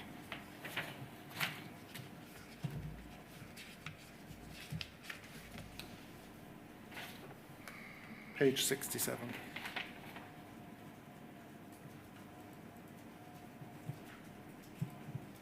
If we scroll down, we can see overall satisfaction levels. And I think this is something that may give you, as you say, an indication. We have there figures for those who said that they were fully informed at every stage of the process, net dissatisfied 48%, that the scheme was easy to understand and navigate, net dissatisfied 49%, that you had enough information to make informed decisions, net dissatisfied 52%, with the HSS overall, net dissatisfied 49%, with the time it took from starting your application to reaching the end, net dissatisfied 48%, with the amount of compensation received, net dissatisfied 43%. And as you can see there, that was 1,430 respondents to that part of the survey. Again, do any of those surprise you? What maybe I can hopefully to help the inquiry is they disappoint me, again, but they don't surprise me. My experience away from the Post Office in remediation schemes, this sort of feedback is not unusual, unfortunately. It's just not unusual. It's remediation. Something has gone badly wrong for anything like this to be active, and boy has it got wrong in this space, right? Absolutely gone disastrously wrong, and therefore any recoup from that position is always going to be a struggle. So yeah, the figures are just not good in terms of 49% are overall dissatisfied, 51% might be partially satisfied, and that's what, in a remediation scheme, that's what you have to hang on to in terms of the positive. So I'm very disappointed, absolutely, but not surprised, simply because of the nature of my experience before Post Office of remediation schemes. Thank you. That can come down. If we address issues of delays, you've already addressed them this morning. You've set them out in detail from paragraph 104 onwards in your statement. I won't bring that back onto screen. I'll just go through one by one of the various reasons you give for delays. The first is the issue of funding, and it's a matter that you've already addressed today, that, for example, panel members are only appointed in June 2020, funding sign-off from the Department for Business and the Treasury was not until March 2021. So am I right to summarise that in your view, one of the reasons for what I call delay, what you call process, is issues with funding? Yes. Second, you referred to high volumes of applications and their complexity. You say that the 2,548 claims by September 2020 was unanticipated. I think that's also the evidence effectively you gave this morning. Is that right? Yes. There's been complexity such as taxation issues, the official receiver and bankruptcy issues, issues with creditors. Can you very briefly summarise those kinds of issues for us? Well, when you any activity where you are required to engage with a third party, then an education process has to take place, and you are dependent on the third party. So bankruptcy is a great example, and insolvency, etc. So that will always take time to feedback in how you're going to deal with those cases. If I may, the one thing not on that list is the governance around the establishment of the process, the drawing up of the principles, and we talked this morning around HSF and the panel assisting us, and indeed we need to include the government in that process as well, in terms of drawing up all those principles and those processes and getting them all signed off at a multitude of levels. I think last time I counted there are 12 stakeholders that I need to keep happy, and in particular in this very sensitive space. That is a challenge for any organisation to be able to do, to keep those 12 stakeholders engaged and comfortable and have a say in a process design. Thank you. Sticking though with the bankruptcy issue, you've addressed that in your 8th witness statement, and perhaps that can be brought up onto screen. It's WITN 09890800. It's page 3 where the issue of bankruptcy is addressed.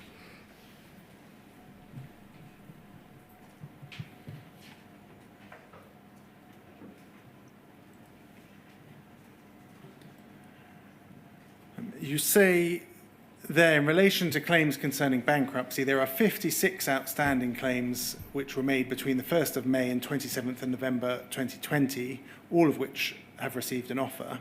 15 outstanding claims which were made between 28th of November 2020 and the 31st of December 2023, and 87 outstanding claims which have been made since the 1st of January 2024. Is this a particularly problematic group of cases? That's not the feedback I'm getting. I mean, clearly there's a separate process for bankruptcy cases. We need to understand what the bankruptcy court are interested in terms of their take on this. And we do split the heads of loss that we can pay directly to the postmaster, and ones that we need to be committed to the bankruptcy courts, etc. So it hasn't been raised to me as a particularly troublesome area. But again, and I know we will get onto it, a number of in particular the 87 may be resolved by the £75,000 process. Thank you. That can come down. I'm still going through the various reasons you give for delay. The third is shortfall analysis. I think we've already dealt with that, and you've said it could possibly be sped up by just looking for one shortfall rather than multiple shortfalls in future. The fourth is later applications. So the scheme reopened in October 2022, and you had 230 claims waiting to be addressed straight away. So those are ones that had been stacked effectively. Is that correct? Correct. Following the Mr. Bates ITV drama, there were 1,345 applications between January and May 2024. So a large number of applications. Paragraph 120 of your 6th statement, you accept that you were not resourced for that increase in January 2024. Can you elaborate on that, please, for us? Absolutely. So until that point, we were effectively planning closure of the HSS, and indeed had a tentatively agreed date with the government about when we would close the scheme, simply because we knew how many late applications we were getting in, and therefore could project how long the scheme needed to last for. Now, we'd have still issued a reminder for people to come in if they wanted to, but it was clear from the traction that we were getting and the numbers of new claims coming in that it was deteriorating. They were coming down to a handful a week. And therefore we were planning to effectively close the HSS scheme with government permission, etc., etc. So we downsized the people accordingly. Can't have people sitting around not doing anything. So both HSF and Post Office started decreasing the number of people on the scheme. So in terms of your staffing and support, what was your team size as at, say, December or the very beginning of January 2024? Beginning of January, it will be a circa 200. And how has that changed since then? We're now increasing significantly, as I said earlier. We're now recruiting in order to anticipate the peak of activity that we have. That said, we're also automating, and therefore we're going through a careful planning process around the people we potentially release through automation. We're using, hopefully we're going to transfer their capabilities, their abilities to other areas of the business. If I can pick you up though on the recruitment, I think your evidence was the recruitment process is taking place now. It is. The increase in numbers took place in January, February 2024. Were you doing anything about those numbers in the intervening period? So the numbers in 2024 are the consistent numbers that we've had in the RU remediation unit across. That's been fairly consistent. It's only the recent recruitment where those numbers are going up. But in terms of the number of applicants, that shot up. We saw those figures after the ITV drama. Yeah. Did the number of people within your team shoot up accordingly, or is it just more recently that you have turned your mind to increasing numbers in your team? More recently, in terms of the impact of those cases coming through. And why do you think it is that thought wasn't given to increasing numbers before now?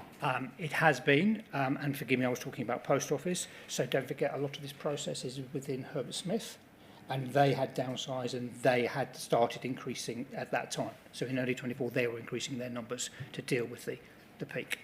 Thank you. The fifth reason you give it is agreements pertaining to tax treatment, interim payments, eligibility, bankruptcy and insolvency.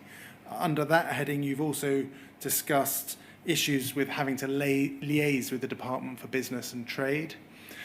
Is there a figure at which you have delegated authority to settle cases without having to refer them or refer matters to the Department for Business and Trade? Yes.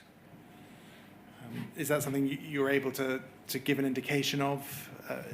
Is it most, some that fall within under that? Very good question. I would say some.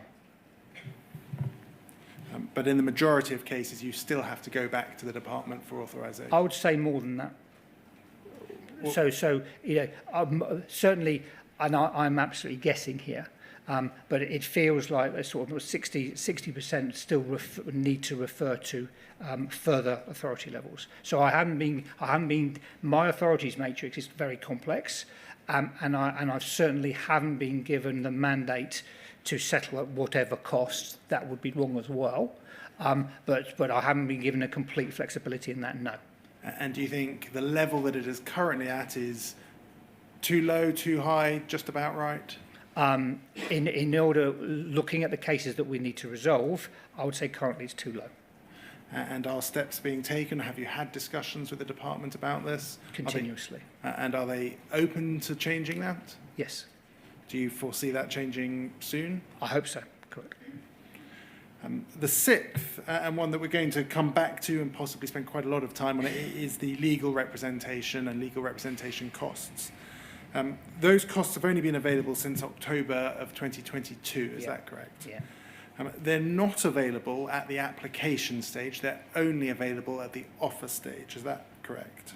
That is correct. Could I please take you to page 39 of your sixth statement?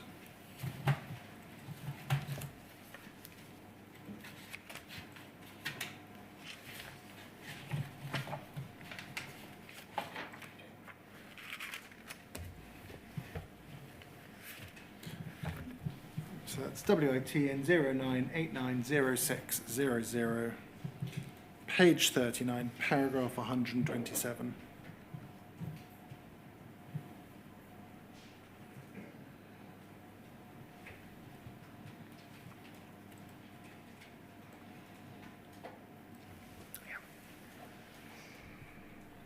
So you say at paragraph 127, some applicants have been instructed legal representation from the beginning of their application process. While the data shows that this makes a minimal difference to the eligibility outcome, we have received proportionately more consequential loss claims as a result.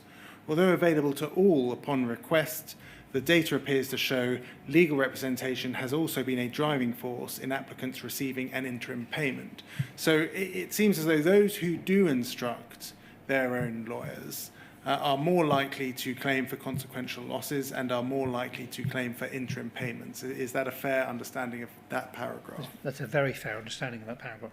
And does that not suggest that the ability to claim for those might not be sufficiently identified to those who don't have legal representation or sufficiently known by those who don't have legal representation? I think that could also be a fair conclusion. If it helps the inquiry, if I may step back slightly, and I think the inquiry will recognise that the GLO and the activation of the scheme, the term legally light has been used quite a lot because the GLO membership was so burnt by the legal process which they were forced to go through to get the absolute right outcome for them and for the other postmasters as well. And therefore their insistence was that if for any other scheme would be legally light. And that's why the HSS was originally built that way, to say, well, we want to make this a legally light process and therefore you don't necessarily need legal advice for the submission, but you can have legal advice when the offer is made. Now, and we'll support that. That was the theory behind why there wasn't legal advice. Now, I recognise the optics coming out of my own statements and indeed the YouGov, etc., it's pretty clear that statement is accurate by looking at the data. The applicants who do have legal representation apply for more consequential loss heads of loss accordingly. And as a result, do you think a lesson learned is that actually legal representation at an earlier stage could positively benefit the scheme? I think it can, but again, please, it's not defensive at all. I struggle, therefore, with why 83% seem to be satisfied, and the vast majority of those without legal advice. When you say satisfied, we saw from the survey results they weren't necessarily satisfied. What you mean is 83% accept the offers. You're absolutely right. I apologise. They have settled. Yes. And therefore, I just struggle with that sometimes. But I'm sure you will go on to the fact that the ones who are legally advised at the offer stage and beyond, their average redress is greater. Absolutely. As well. And I absolutely get that as well. I think you've said that the background to that is that the sub-postmasters wanted it to be legally light. Is it not also part of the story that the Post Office and Department for Business or whoever else was involved in designing the scheme may also have wanted to avoid having lawyers at an early stage in order to save costs? I think that was probably a consideration. I wasn't there, but I think it probably was a consideration. one thing that you've said at paragraph 139 is that it's regrettable that the Post Office didn't send the consequential loss guidance to all potential applicants. Have you done anything to highlight what consequential loss is, to publicise its availability to those who may not be aware? Yeah, I mean, it's comprehensively covered on the website, and we direct everybody to that. We also have a customer care line, in fact, a customer support line when postmasters ring in, legal advisors ring in, and we can point them in that direction. We'll come to that. So that was your sixth reason, legal representation issues. Seventh, in terms of delay or time that things have taken, is the dispute resolution procedure. That can come down, but at paragraph 130 you say, when the applicant rejects their offer, this is often the time when the applicant obtains legal representation, and that's meant that further information is then presented, new heads of loss. So when somebody instructs a lawyer, which is only available as of right once an offer is made, then they may, for example, provide new information or further heads of loss. And that, again, builds in time to the process. Reflecting on that, doesn't that justify the instruction of lawyers at an earlier stage? Because if you had that information or those heads of loss at an earlier stage before the offer is made, that might avoid the delay or time taken after the offer is made. I cannot see a flaw in that. I think you say in your statement that it elongates the time that it takes to settle as a result of Correct. that new information. Moving on now then to the fixed sum offer and the top-ups. Before you do, Mr. Blake, have you left the topic of appeals? Because if you have, I just want to ask one or two more questions about that before you start another topic. Yes, please, sir. Please do. Right. Mr. Recaldin, perhaps we could have paragraph 139 of Mr. Recaldin's witness statement on the screen, and that's at page 42.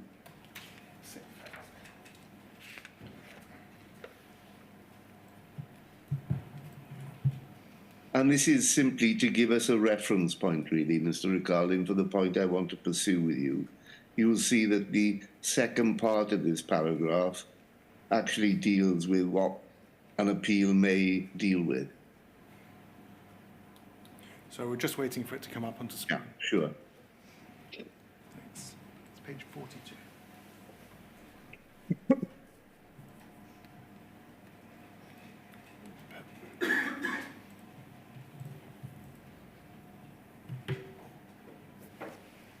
Right, so I'll come to this paragraph in a second. Let me just ask you one or two basic questions to make sure I got it right. The possibility of an appeal process was first mooted earlier this year and not before that. Is that correct, Mr. Recaldin? There was a recommendation from the advisory board. Forgive me, Sir Wynne, I don't know when, but it was before March this year. And there was a recommendation from Post Office about the same sort of time as well for an independent appeals process. And then the government announcement was March this year. I think so. That was, yes. It was Minister Hollingworth. That's fine for these purposes. And I'm right in thinking from what you've said that the appeal process will be both formulated and administered by the department, not by the Post Office. You're absolutely correct, Sir Wynne. Right? But this is now coming to the nub of what I want to ask you about. Since March 2024 to the current date, has the department, in inverted commas, consulted with the Post Office, as far as you are aware, about the grounds upon which an appeal might be brought? No, since March, yes, they have recently, Sir Wynne. And when you say recently, do you mean within the last few weeks or what? I do mean within the last few weeks. Right. So there is still work to be done, if I can put it in that way, in formulating what might be regarded as at the heart of any appeal process, namely, upon what grounds can you bring an appeal? Correct. Right, okay. And I use this paragraph, 139, because in it you say that the Post Office hopes that the appeals process might assist with remedying people who were unaware that they could bring, say, consequential loss claims. Yes, sir. Yeah. So there's still a great deal of uncertainty, am I right, about the basis upon which any appeal can be brought? There is uncertainty on the basis of which appeals can be brought currently, yes. And does that uncertainty extend to having to decide whether the appeal process will be open to everybody who has thus far participated in HSS, regardless of whether they've settled or not? Or is there still a debate going on about which category of HSS claimant might be eligible to appeal? I think that is being discussed, whether or not it's open for everybody, or whether my words, so in whether there's a filter on that, on what types of applicants can apply to it. I think that is yet to be determined. All right, well, when Mr. Cresswell gives evidence on behalf of the department, he may be able to place more flesh on this particular bone. But doing the best you can, does it look to you as if we are some months away from formulating both the criteria for bringing an appeal and the process for bringing an appeal, and therefore some months away from this appeal process beginning? So when on the limited engagement I've had with the department on this, I understand there is a strong appetite to have something up and running in the new calendar year. Well, those are very carefully chosen words, if I may say so, Mr. Recaldin, because something up and running in the new calendar year could span from January until December, couldn't it? Okay, let me be fairer. Let me be fairer to the government's Department of Business and Trade. Again, the limited engagement they've had with me and my team is that they are certainly under pressure in order to produce a process, and the articulation, the verbal articulation they have is that they are under pressure to be able to do something, to announce something in terms of a process in Q1 of the next calendar year. All right, thank you. I wasn't trying to tease No. you, Mr. Recaldin. Do you know if, just if you don't, please say so, but do you know if there has been any consultation between the government and any groups representing postmasters about both the likely grounds of appeal and the process generally? No, I don't. Fine. All right. Thank you very much. Sorry, Mr. Blake. Not at all. Thank you. So we'll move on to the fixed sum offers and top-ups. As you've said already today, that the average that was paid was originally £52,000. And from the 9th of August of this year, a fixed sum offer of £75,000 was introduced and is also provided as a top-up to those who had already settled for a figure below that. So we have top-ups to those who have already settled that increase the amount that they are provided up to £75,000. You have an offer to those who haven't yet settled for £75,000 for any figure, an offer of £75,000, and you also have are communicating this offer to those who haven't yet applied for any redress. Is that correct? Correct. Can you briefly explain the background to the 75,000 and whose idea it was and where it came about? So the background of the 75,000 was effectively a minimum payment introduced into the new GLO scheme, which, as we know, is operated by DBT, Department of Business and Trade. And the government recognised straight away, as the Post Office, is that if that was being offered in the GLO space, it would be absolutely appropriate to also offer the same in the HSS space. But as ever, there are differences between the GLO scheme and the HSS scheme. So grateful, willing to adopt that, but of course we had to incorporate that into new processes because the HSS cohort is a different cohort to the GLO cohort. If you accept the 75,000, are you foregoing other rights? And including, as Sir Wynne has said, in terms of those potential appeal rights, might you be foregoing those appeal rights? So, and this is why I articulated the differences between the GLO and the HSS, is yes, you're absolutely right, as you mentioned earlier, by accepting the 75,000, you are waiving your rights to a future appeal. So you would call it delay, and I understand that. One of the reasons for delay on the 75,000 was we had to take a step back and say, well, actually, you know, how are we going to operate that in the HSS scheme? Because what we prefer to do is one communication to all the postmasters and past postmasters who had not applied to say, here is your opportunity to apply. Here is what the £75,000 scheme looks like. Here is a closing date. And here is the details of the appeals process. So if you decide to accept the 75, you are waiving your rights to this appeal process, and this is what it looks like. Now, because of a timing issue, and I have to say that the election was probably something to do with it, that appeal process was not built sufficiently enough to be able to be communicated. And therefore, all we can talk about is a future appeals process that is going to be built. But in my view, quite appropriately, we still felt we had to get out there with these offers. It's all about timely redress, because we're falling short on the timeliness of this redress. So therefore, it's not the best piece of communication. I accept that, to say, here is your top up, here is your offer of 75,000. However, but by taking it, you are waiving your rights to appeal process, which isn't built yet.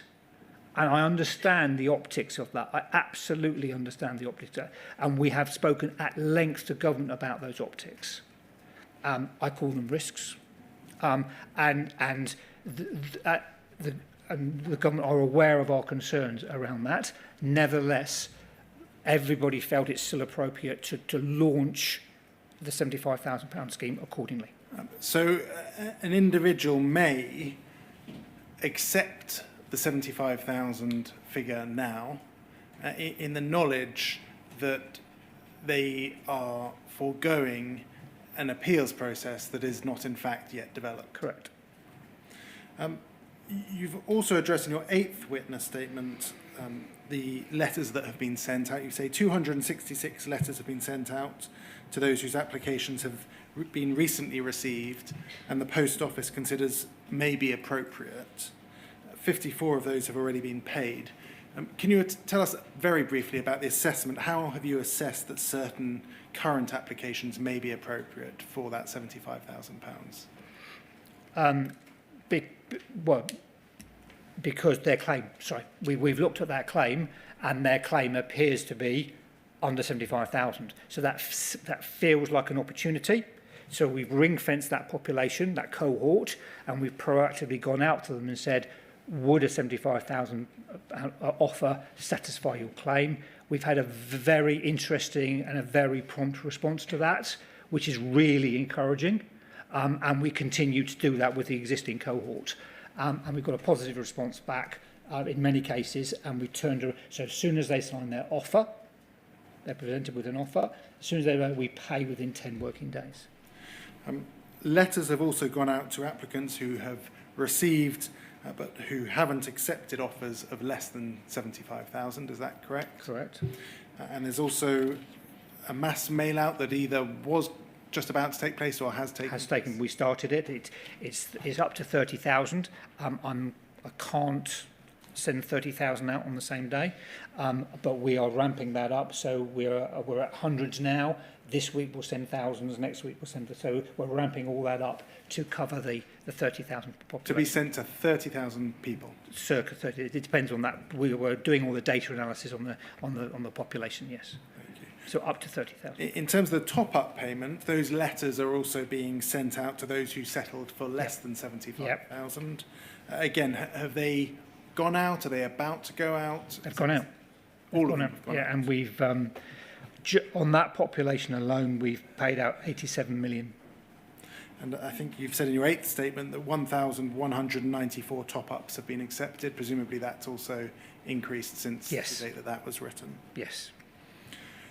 And you've noted that 85% of settled claims have settled for less than 75,000. There might be a suggestion that those delays that we've seen in the process in 2024, you don't call them delays, but we saw the figures, the charts, the bars quite high as at the current period. It might be suggested that there is a delay being built into the existing claims in the hope that people will accept those £75,000 payments. What do you have to say about that? I think that's fair. I think there has been an identified an exercise. I know there has been an exercise that's gone through on that population to say, is there a part of this population who you think will be appropriate to offer the 75,000, and therefore once we've got the funding in place, we can jump on that straight away. Absolutely, yes. But do you think that has actually resulted in a delay to the processing of their applications through all the stages that we've talked about? No, I think it's actually sped it up, if I may be so bold, because they won't have to go through the full process, the full legal analysis, the full HSF review, and the full panel session. So hopefully we go slow to go fast. But those that are awaiting a panel session, for example, awaiting those various stages and meetings, is any consideration given to the fact that it might be that those are cases that will accept the 75,000, so we won't be progressing them to those various stages? Absolutely. There is? Yes. And can you expand on that, please? So again, we look at the entire population that have made a claim, and if we believe, if the claim is for under 75,000, or we believe they may settle for under 75,000, we will approach them all to say, this is a new thing. Is this something that you would be comfortable with accepting, given that you'll be waiving your rights to an appeal, etc. And if you hear all the details, and if you're comfortable with this, let us know, and we will immediately make you an offer of 75,000. So they can interject into that process at any time they want. Do you think that that is fair to those that are awaiting an imminent panel hearing, for example, or panel decision, that their cases might now go back slightly in the queue because you're waiting on the response to that £75,000 offer? I don't think it's as timely as that. I don't think that would be a delay. And they have the right to continue with the process with the one. We're not stopping that process. We're just giving them another option which they might want to consider. So I don't see that. And again, if they're queuing up for panel, and I actually see if they are prepared, if 75,000 is a good offer for them, I still would see that as being a quicker redress than going to panel and waiting the 30 days from panel to offer letter, etc., etc. But just so we're absolutely clear, is there a conscious decision on behalf of the Post Office to not take forward those cases? No. So only with their permission, only with Postmaster's permission. Could we please turn to Bayes 40763?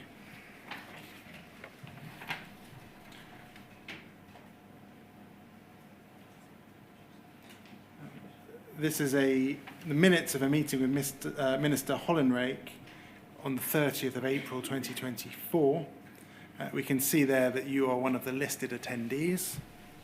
If we scroll over the page, please, there's a section on compensation. We have a couple of versions of this document. There's a slight change made to the minute, and I'll take you to that. But there's a discussion of compensation here. and it records as follows. Simon, is that yourself? That'll be me. Yep. Simon explained the message from us on OC2. Is that the new overturned convictions process? HCRS. Pardon? HCRS. HCRS. Happy to help. He noted that they are communicating with Charlotte and Carl's team, need to clarify within acceptable time about what that disclosure looks like. Full disclosure, big job and very expensive. Minister Hollenrake noted that he was hopeful that a lot of these people take the fixed sum award route anyway, and you say even to a place where no disclosure at all. And then this is the bit that is changed in the subsequent note. It says, how can I advise my client that £600,000 is good enough given no disclosure? The amendment in the later version, which I can take you to, says it's making clear that you're saying that claimants will say, how can I advise my client? I'm trying my best to identify a risk that the government might face in terms of something that a legal advisor might say to them. How do I know that? How can I advise my client if £600,000 is a fair offer if I have no disclosure? I don't know. Absolutely. I mean, this is not in relation to the current scheme we're looking at, but I just want to take you to some words from yourself within that meeting. So we have what you've said there, and it says, Simon said that they're hoping to help with capture, open and willing to let accountant in to have a look. Also, they are keen to see HSS appeals, that whenever it is ready. Minister Hollenrake says, still waiting for HMT, I think. Carl Creswell agreed with the Minister and noted that we're working with the Post Office to see if we can do the £75,000 top-ups, not new cases in the meantime.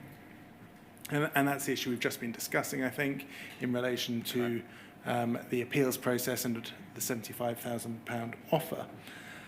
You say there, penultimate entry, Simon, current proposal on the new £75,000 is to do it in-house and not use the services of Herbert Smith Freehills. Is that still the case? As in my statement and as advised earlier, yes. Thank you. If we look at the amended version, that's Bayes 40764. It's not significantly amended, but if we look at the bottom of page 2, we can see there that the issue that you posed is, Kevin noted that he was hopeful that a lot of postmasters whose convictions are overturned by the bill will take the fixed sum award route away, and you respond even to a place where there's no disclosure at all, and this is the risk that you're highlighting. Claimant lawyers may ask, how can I advise my client that £600,000 is good enough given no disclosure? Doesn't that also apply to the £75,000 figure that we're talking about in relation to the HSS scheme? If your plan is for that to be a quick process, doesn't the risk that it's not going through that disclosure process, that it somehow bypasses that process, isn't that risk present here? Yes. Is there anything that you plan on doing about that risk, or is that just a risk? I articulate that risk in a slightly different way, if I may. That is legal representation at the claimant stage, effectively. I think you called it disclosure. I say that it's legal representation at the offer stage, and I'm sure the inquiry have seen the documentation around this. Post Office have pushed hard on this with DBT. And I'm sure Carl will support that as well. The evidence is there. We've pushed hard on this in terms of wanting to have understanding the optics of having legal advice at the claimant stage from the perspective. DBT currently, their thinking is not aligned with that. In terms of funding that, everything has to be funded, of course, and it's taxpayers' money. In terms of funding that, and everything is under continuous review, but at the moment they're saying that they want to stick to the current process. So is your evidence that in respect of the £75,000 fixed sum offer or top-up, the Post Office's position is that it would be preferable to have legal advice at the early stage, whereas the Department for Business's position is different to that. Look, I don't want to elaborate on a difference of policy between. That's not my job. Is to get redress out to postmasters as quickly as possible. I really cannot afford and don't want to get involved in sort of internal politics. But I need to answer your question, okay? And the Post Office's view has always been in this cohort that we should offer legal advice, to pay for legal advice in the offer stage, i.e., learning from our lessons from the original cohort. You say at the offer stage, you mean prior to the offer? At the claim stage, at the claim stage, and the evidence is there, and I'm sure the inquiry have seen it. The number of times I've written to the department to ask them to reconsider that position, and they haven't. Do you know why? Is it purely funding? Is it something more than that? I do believe, and I think I articulated before, I do understand. I try to be balanced. I understand that if somebody's got an offer, and people who talk to me regularly will be bored of me saying this story. If people have got an offer of 40,000 and they've settled and they're satisfied, I appreciate your definition of satisfaction is different to mine. They've settled at 40,000, and then they get a letter saying, we want to top that up to 75,000, sign here. I can understand why they may not need to necessarily think twice about obtaining legal advice. I get that. And certainly the process is not designed to encourage legal advice. And so, to make it simple and slick, fast, and get redress out the door, which is my job, I can see how that can work. I worry when the legal advisors come to me and say, hang on a minute, how can I advise my customer, my client, whether that is a full and fair?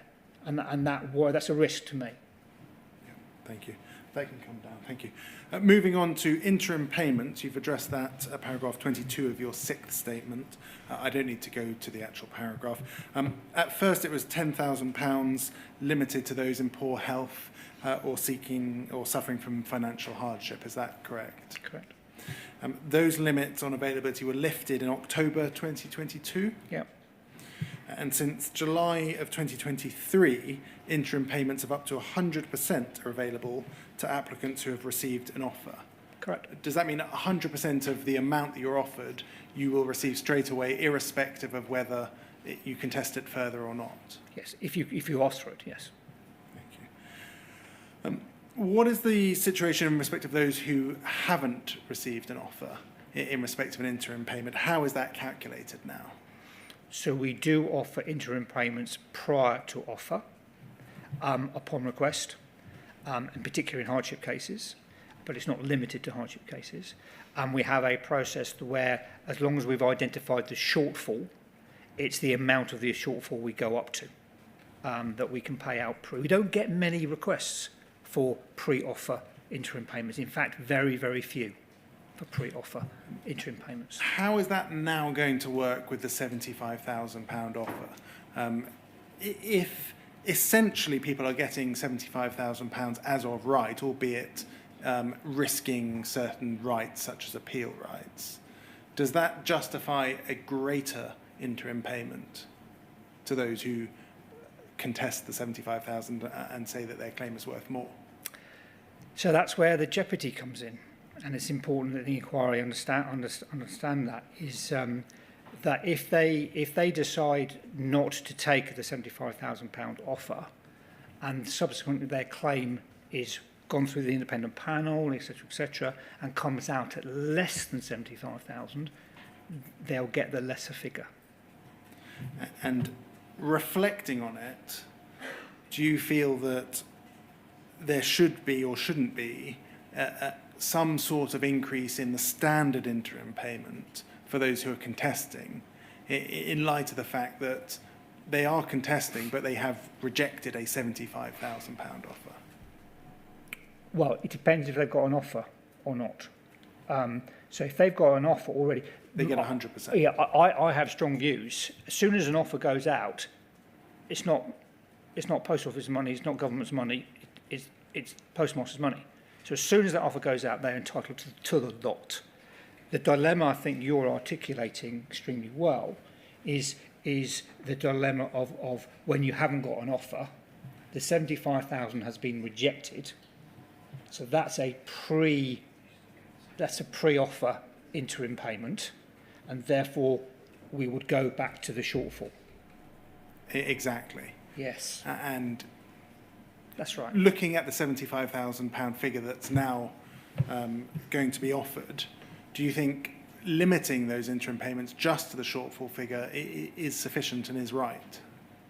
I think it's consistent, and it supports the jeopardy that government clearly want to put in that place to say you've got an opportunity for 75,000, but if you don't believe that's sufficient, there is a risk that once the case has gone through the full assessment, the risk you face is it might be less.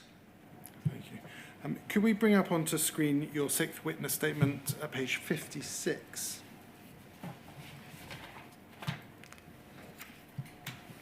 It's paragraph 167. I just want to understand some figures that are given there about interim payments.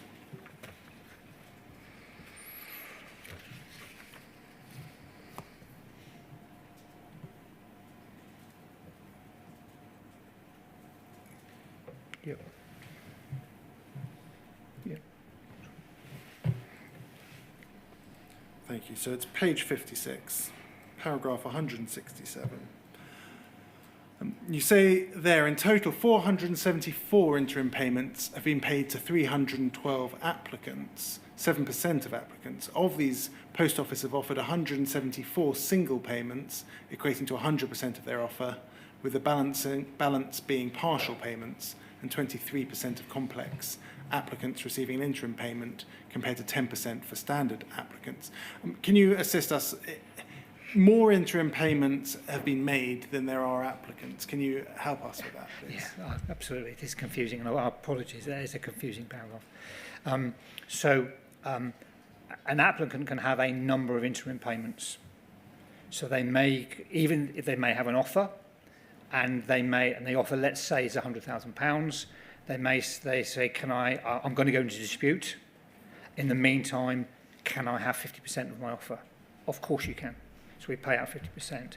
They then may come back a few weeks later and say, well, actually, can I have another £25,000, please? Of course you can. You can have up to 100% of your current offer. Now, during the dispute process, for example, the offer might go up a few times. And every time that offer goes up, they're entitled to another interim payment up to that offer amount. So that's why there are more offers than cases. Is there a number that you have for interim payment applications that have been refused? I think that 7% of applicants is referring to total applicants, isn't it? It's not referring to applicants for interim payments. Are there a large number, a small number, some... Small, tiny number that are refused? I think, to be fair to them, again, a lot of these are legally advised, and the legal advisors understand exactly the process, and therefore they are advised absolutely appropriately. And if we scroll down, we can see there in paragraph 168, you say, overall, 4% of those without legal representation have received an interim payment, and 64% of those with legal representation have received an interim payment. A very significant gulf between those who are legally represented and those who aren't. Again, that suggests possibly that the message isn't being communicated effectively to those without legal representation. What's your view on that? I think that's always going to. I think that's a fair observation. I think the availability of interim payments is well known. It is on the website, etc., etc. So it is out there, and I know every case that goes into the dispute resolution process, they are all written to say these interim payments are available to you. In particular, around hardship, it's very clear that the interim payments. But I do understand we could always do more publicity and prompt it more. I do accept that feedback. If we scroll over the page, please, we can see a chart there for the average days from interim payment request to payment. So that's the processing time of those interim payments. We can see even this year, it's nearly a 6-week wait from request to actual payment. We've seen again the number of applications increasing. That's something we looked at earlier in terms of 2024 figures. What gives you confidence that it'll either stay the same or reduce? As advised in my statement, we are going to adopt much of the automation and the efficiencies around the £75,000 process. This will come down significantly. I won't take you to our expert report again, but it's page 58 of that report. Lots of red again in terms of satisfaction levels with the interim payment process. I assume your answer to that is the same as before, that you understand it and something you recognise. And disappointed. Yes. Returning to legal fees more broadly now, if that can come down, please. The BAT, below assessment threshold cases, are they provided with any legal advice? So they are made an offer, and therefore at the offer stage they can still have a legal advice. They're all the same. Are you aware of what kind of proportion of those cases actually take legal advice? No, I'm not. But of course that has now been taken away by the 75,000. Yes. You've explained the background to why legal fees are only available at the offer stage, or why that was formulated. Previously, there was £1,200 for legal advice, where the offer was less than the sum claimed. Is that correct? Yes, that's right. Yes. And there was a small amount, only £400, for where the offer was for the entire sum or for more. Those caps were removed from all offers made from the 10th of October 2022. Is that correct? That is correct. Applicants are now entitled to what's called reasonable legal fees. Is that different to legal fees available in the GLO scheme, where there are fixed sums for legal advisors? We try and work collaboratively to the ranges in the GLO, and we have used those, yes, but we still base ours on reasonable. So there have been a number of occasions when, and I have been given authority to exceed whatever reasonable is, but I take legal advice on those. So we are still, we do use the GLO guidelines as guidelines, but there we are still we have reasonable fees. If we could go back to your sixth statement, please, and turn to page 10.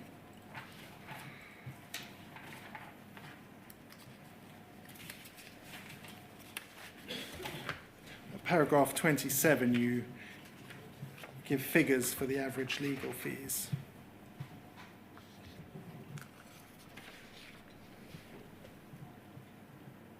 Maybe quicker if I just read it. It says, the average legal fees prior to the 10th of October 2022 was £3,044, and after that date it was £4,575.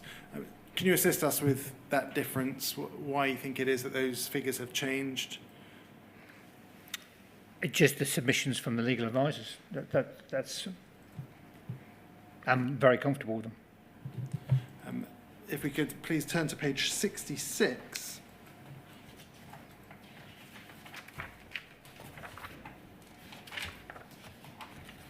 Paragraph 184.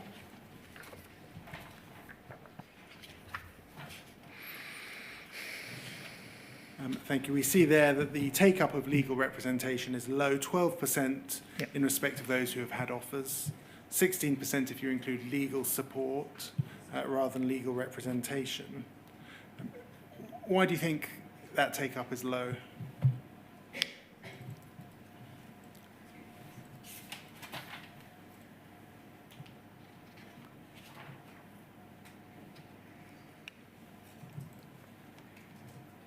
I really don't know. If we go to page 63, please, paragraph 181. If we scroll down, you say there that in almost all instances, a legally represented applicant receives a higher offer, even within the same applicant types. Correct. Can you see an issue there? I do, okay. Absolutely. And what's the issue? Well, claimants are generally, the vast majority are not taking up the offer of free legal advice funded by the Post Office. And yet the stats are clear that when they do have legal advice, they get higher payouts. I absolutely understand that. If we go to page 64, there's a table.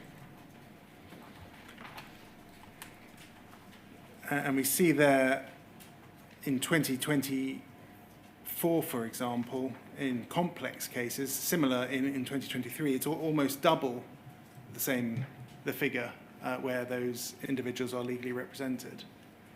Is that something that you were aware of before compiling this chart?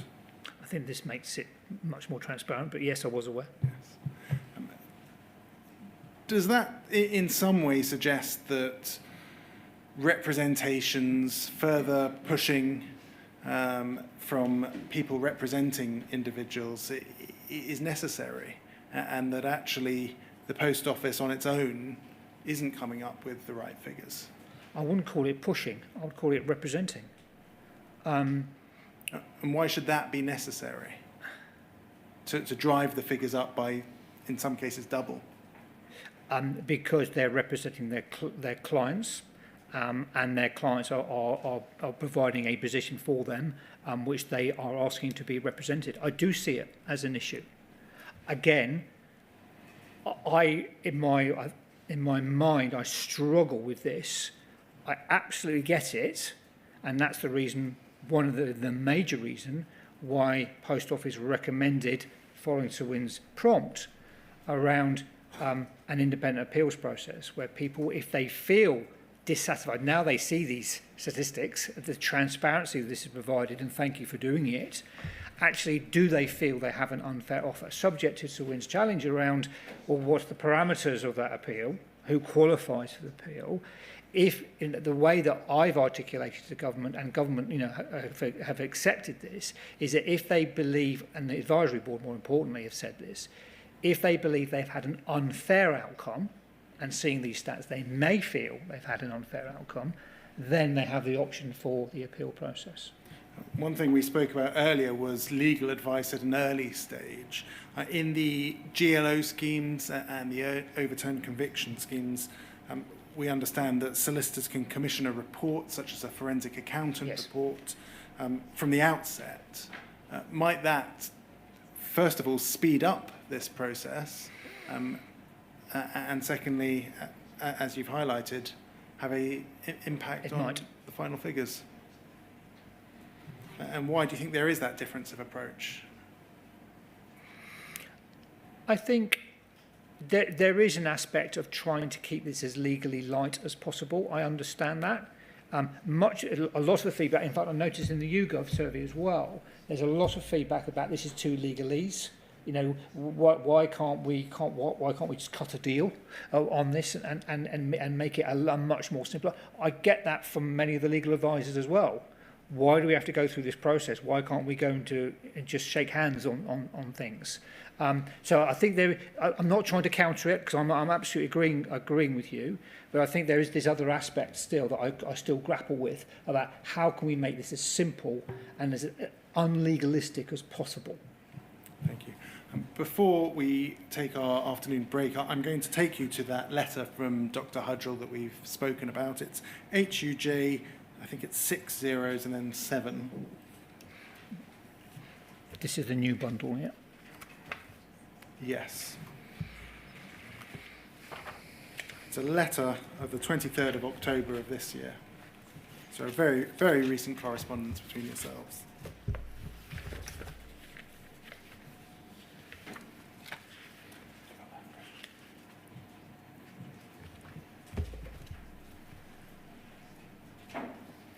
Thank you. The letter includes various examples of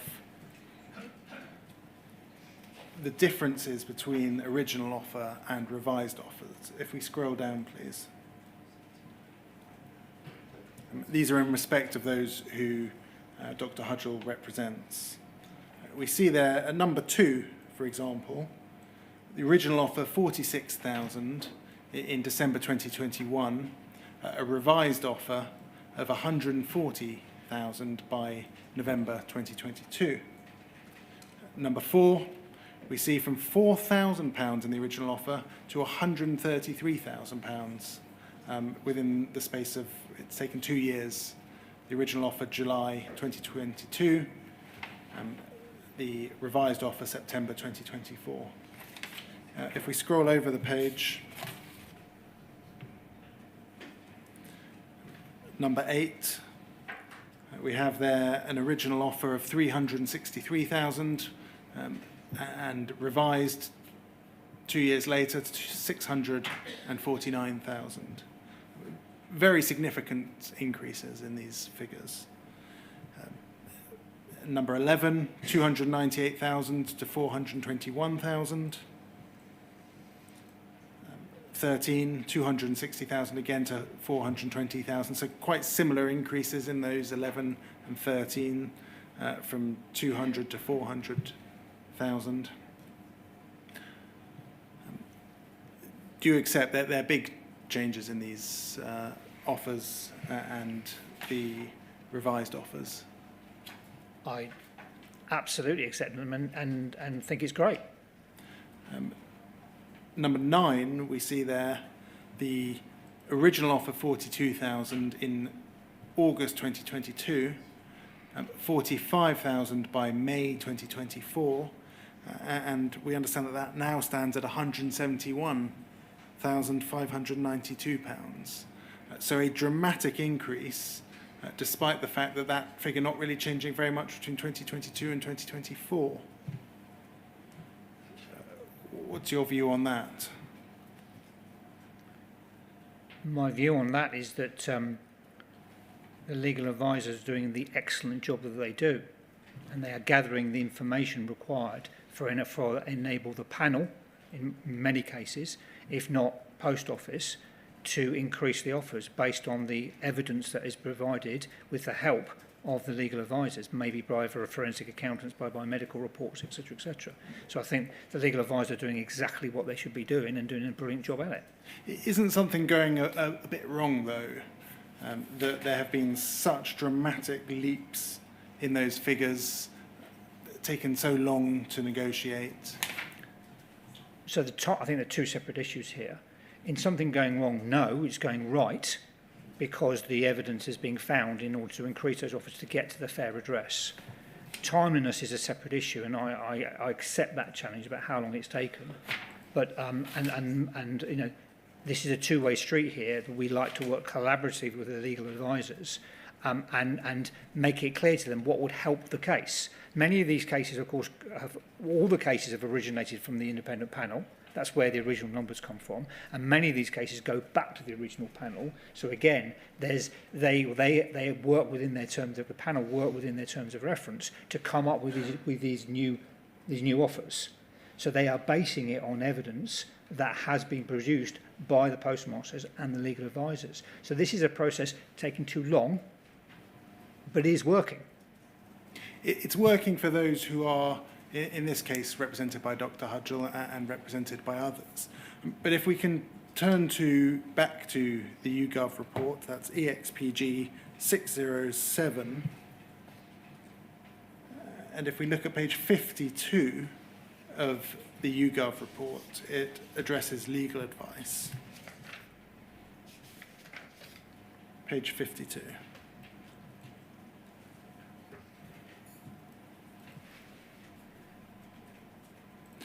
We have there only 33% of respondents said that they had been informed of their right to obtain legal advice. Only 10% were provided with information about how they could contact a legal representative. If we look at the bottom of page 52, the author says, reflecting the low awareness of the right to obtain legal advice, just over 1 in 8, 12% actually received legal advice during the application process. Amongst those that did, 11% received financial support that they felt was sufficient, but 63% did not receive financial support. And we can see the chart over the page, please. Actually, if we turn, yes, figure 39, received financial support for legal advice during the application process. Overwhelming majority didn't, and that's reflected in your own figures. If we go, please, to page 55, even in respect of those who received financial support for legal advice when they received their offer, you have there 29% saying no financial support received for legal advice when they received their offer. There is a net yes, but 23% of those felt that the financial support was not sufficient. Looking at these and looking at your own figures and looking back at that letter from Dr. Hudgell and the impact that lawyers have had in that particular case, and I think you've really already given your evidence on this, but do you think that something's going a little wrong there in respect of the availability, the take-up of legal advice, and the impact that it may have on those who may have received offers or those who are awaiting offers? Well, I think the first sentence is on page 52 of the YouGov surveys. It says 1 in 3, 30% recalled having been informed of their rights. So that's their recollection of being informed about their right to obtain legal advice. The evidence which the inquiry would have seen is that everybody is offered legal advice at the offer stage. So this is, again, I don't want to project this sort of corporate image, because it's not a corporate image. It genuinely is not. But the offer of legal advice is there at reasonable costs. I haven't turned anybody down in terms of the amount of legal fees. I've had the odd discussion with legal advisors about their bills, yes, but we've never fallen out about it. And so the offer is always there. It's the take-up is the issue. And I think the challenge, quite rightly, from the inquiry should be how much have you pushed the fact that the benefit of legal advice. That should, maybe that's the challenge that I should go away and consider, because it's clear from the stats, as I've said earlier, my evidence is my evidence, is in that there's clearly a benefit of it happening. But to be clear, the offer is there. And how do you think you can improve that situation? By being more upfront, as more I possibly can, by making sure that clients are yes, they are my clients. My clients are aware of that opportunity. Again, I still struggle. I've got an 83% acceptance rate. I need to grapple with that. And where people appear, I'm not going to use your word anymore, they appear to want to settle at that rate. Thank you. So that might be an appropriate moment to take our mid-afternoon break. Yeah. Could we come back at 20 to 4, please? Certainly, yeah. Thank you.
Thank you, sir.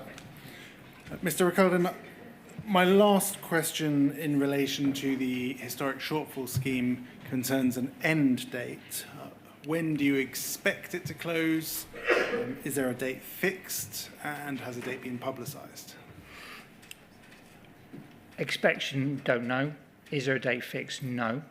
There has been discussions prior to the election about when that date might be. And we did propose a date, which was sort of tentative. Nothing has been agreed, nothing's been accepted, but it was understood when that date might be. But then, of course, we had a peak of late applications, etc.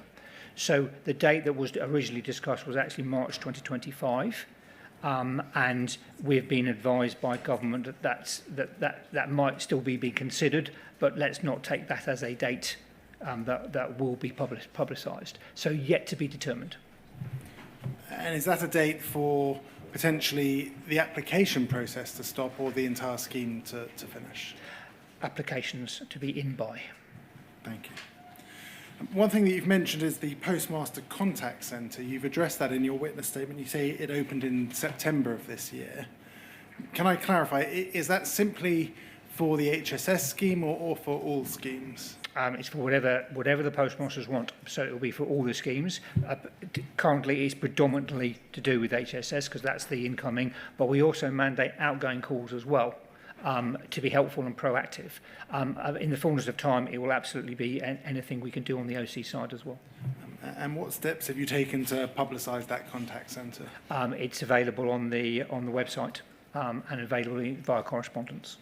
Would it surprise you that some sub-postmaster corps participants were not aware of this centre until receiving your witness statement? It wouldn't surprise me at all.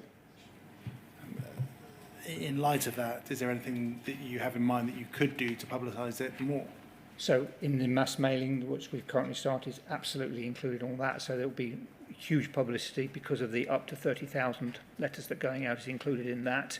And they all point to the website as well in terms of where that number is available, including and also any outbound calls. They are effectively publicising their availability to take inbound calls as well. Thank you. I'm going to move on now to the overturned convictions redress. It's not known as, internally at least, as the overturned convictions scheme. Is that correct? Correct. On the 11th of December 2020, the first 6 convictions were overturned by Southwark Crown Court, and then the Hamilton judgment was on the 23rd of April 2021. By the 22nd of August of this year, you say in your 7th witness statement, I think, 111 appellants had successfully appealed their convictions and therefore fell within this scheme. Is that correct? That is. And they fall within this scheme and not the historic shortfall scheme because, as we saw in the eligibility criteria, it doesn't include those with convictions. Correct. There is, however, another category also included in this redress. I won't call it a scheme. What do you call it if you don't call it a scheme? Process. Process, redress process.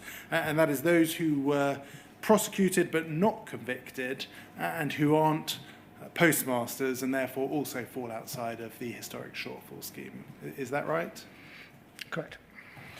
What about those who weren't prosecuted but who received cautions? They are included in that cohort. Prosecuted, not convicted. They are within that cohort. Thank you. So not convicted extends not just to those who had a trial, but also those who simply received a caution. Caution, correct.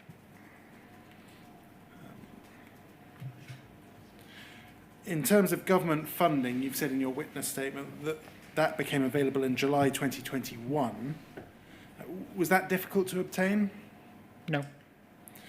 That led to interim payments of £100,000 at that point in time. Yes. From that point in time.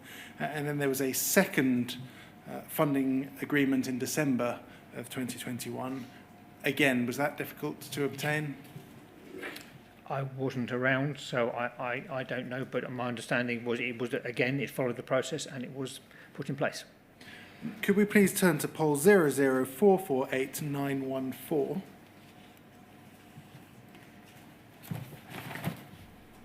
as you say, this is before your time, but this is the funding commitment as at 22nd of July 2021, communicated by the Department for Business, Energy and Industrial Strategy, as it was known then. If we scroll down, please. It says the funding commitment letter confirms that the Department for Business will provide funding for Post Office to make interim compensation payments of up to £100,000 to each postmaster, branch manager and or assistant who have their criminal convictions overturned by the Court of Appeal or the Crown Court due to unreliability of evidence obtained from the Horizon IT system operated by the company. Over the page, please, it sets out there the funding structure. And it says each interim payment, which shall be no greater than the aggregate of £100,000 per any one affected postmaster, will be eligible for BAYS funding to the company, provided the postmaster meets all of the following criteria. One, their Horizon-related conviction has been overturned by the courts, and that's why we see the scheme doesn't involve those who recently received the change following the legislation. Number two, they do not belong to the class of postmasters whose convictions were overturned but were not opposed by the company on public interest grounds. Now, at this stage, that was an additional criteria, that it couldn't have been any of those cases that weren't opposed by the public interest on public interest grounds. Can you briefly explain your understanding of that? So, public interest cases, and there are five of them. So these are cases that go to the Crown Court at Southwark, and when the case is made to it's a quirk almost of the Southwark Court, in that the cases that go forward, you can either support the appeal, or you can the alternative is a retrial, and clearly a retrial is not in the public interest, and therefore by default you are going to a case where there you are supporting the appeal of the conviction, or you're raising no evidence against it. And in those cases were originally not included in the scheme, but they are, I think, since following the Mr. Bates ITV drama, there was a change in that position. Is that correct? There was a journey to get there, but yes, that is correct. When you say a journey, what was the Post Office's position? Because of this funding agreement, even though those three cases that I mentioned earlier, their convictions were overturned, but because of the funding arrangement, they couldn't be paid their £100,000. So despite Dr. Hudgell asking for it, the funding arrangement will not allow us to do it. So you've got cases which have been overturned by Southwark Court, and yet, because of the funding arrangement, they weren't entitled to their £100,000 because technically they weren't Horizon-related cases. And that was an awful position to put anybody in. And so we had to work our way through that, and we went through mediation to do that, and we reached settlement with two of them.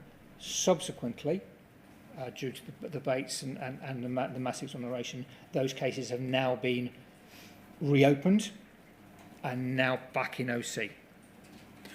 So I think you said there were 5 individuals. What is the current status of those cases? All those 5 are within the OC. I think one of them has been settled. Thank you. Could we please turn to poll 004489115?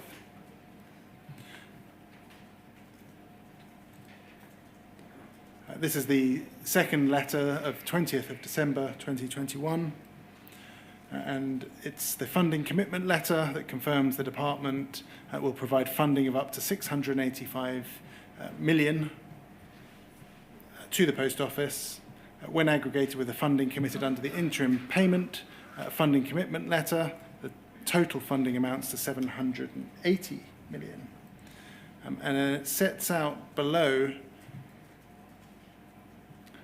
the criteria. So those who have their criminal convictions overturned following the common issues and Horizon issues judgment issued in the Post Office group litigation and or the Hamilton and others judgment issued by the Court of Appeal, or were prosecuted but not convicted of offences connected to the Horizon IT system and suffered detriment in respect of the actions of the company.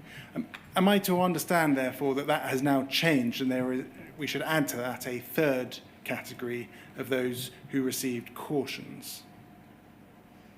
Because they wouldn't have been prosecuted but not convicted. My understanding is cautions are included.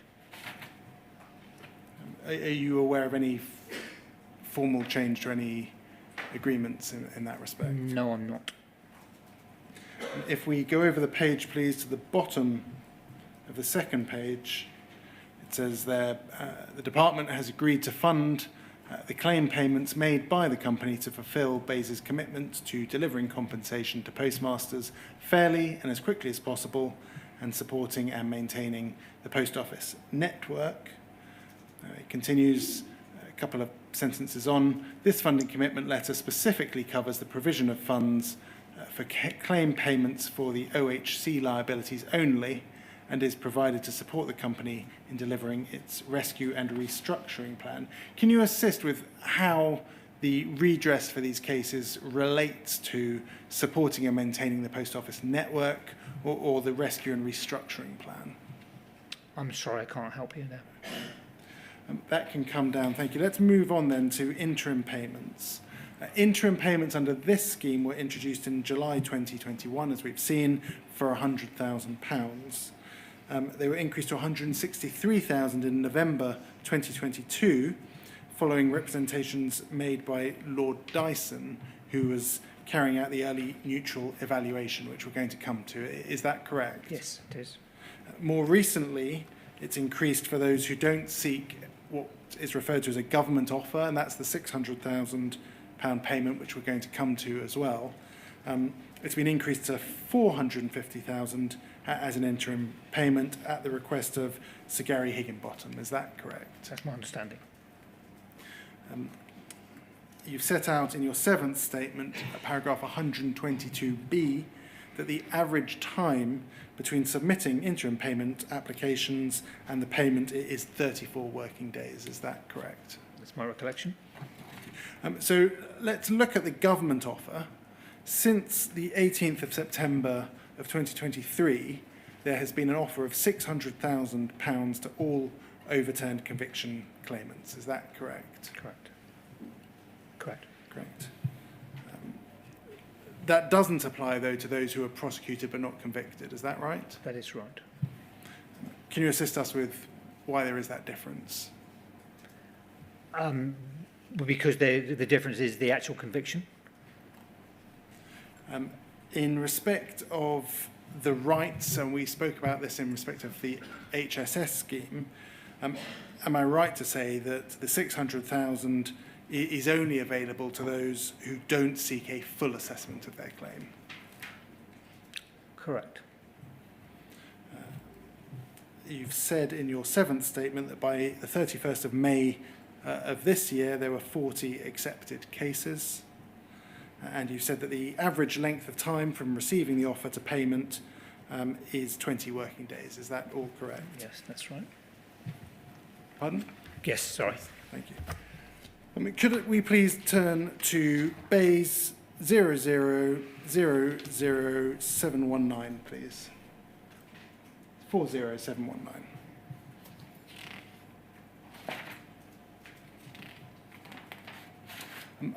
This is an email chain. I want to ask you about your initial views as to the £600,000 government offer. Yep. If we turn to page 4 of that document, the background is, I think, that Herbert Smith Freehill have drafted a letter relating to the £600,000 figure. Is that correct? Or a letter has been drafted by somebody. If we scroll, please, to page 4, we can see some of the background.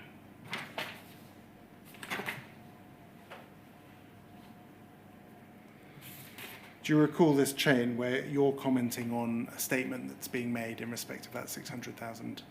I recall, I saw this email the other day. I do recall the email. I recall its construction. I cannot recall as a result of a letter. Well, perhaps we'll go through it in a bit of detail. If we start where we are, this is a email, if we scroll up slightly, from Emily Snow, who is a member of the Post Office compensation team in the Department for Business. And she says as follows. She says, you'll spot comments in both attachments on pitching as a DBT-only intervention. I appreciate that it is a DBT proposal and that the timescales at which we're working have meant that we haven't been able to do the type of engagement and ironing out of issues that would have been preferred, not least by the Post Office. However, I'm somewhat cautious about the language, which goes quite far to pitch as a DBT proposal without showing some interaction between the Post Office and the department, as you'll see in the core text. This is from a view that we don't want to create a perception that the government is stepping in because it has lost faith in the Post Office process. This is not the case at all. We should send a positive message. There are two good options for postmasters, £600,000 or remediation, which the government supports, since postmasters who do not wish to accept the upfront offer will still need to go through the remediation process. I think the wording should uphold the faith in that Post Office-led process. There's then a response,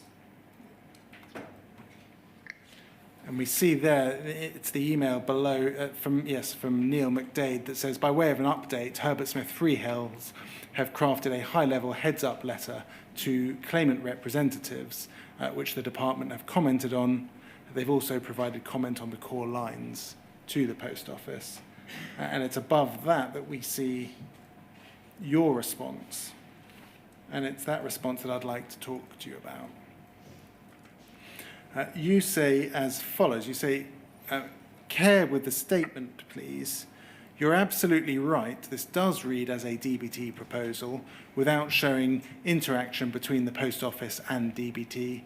As apart from you and an email exchange between myself and Carl, that's, I think, Carl Creswell, initiated by me, there hasn't been any. Of course, will create a perception that the government is stepping in because it's lost faith in the Post Office process, as this is precisely what it is. I don't think we should be disingenuous. We have to be honest and transparent here. It's clear from this and the lack of risk assessment to the Secretary of State that the government nor the advisory body have any faith in Post Office. This will come up at the inquiry with government nowhere to be seen. The paragraph of most concern I have lifted and pasted below my comments in red. If we scroll down, we can see you've lifted a paragraph from this statement and commented on it. So it was going to say government having consulted with Post Office, and your feedback is false, delete. Only you have kindly told us the bare essentials, and then to a highly restricted audience, this is not consultation. It then was going to continue, has decided that postmasters who have their convictions on the basis of Horizon evidence overturned should have the opportunity up front to accept an offer of £600,000 in full and final settlement of their claim. This will be delivered by the Post Office with funding from the government. And your comment there is, this implies this is extra funding and again is disingenuous. This is not extra funding, as you know. The funding is already in place. It's just a different, hopefully more efficient way of paying it out. In fact, a quick look at the Post Office accounts will show to anybody who wants to see that we are anticipating in paying out in excess of this average. This is where consultation would have helped. Just pausing there before we continue with this, can you assist us with your position as set out there? Yes. Please do. So I think the 600,000 opportunity was brilliant.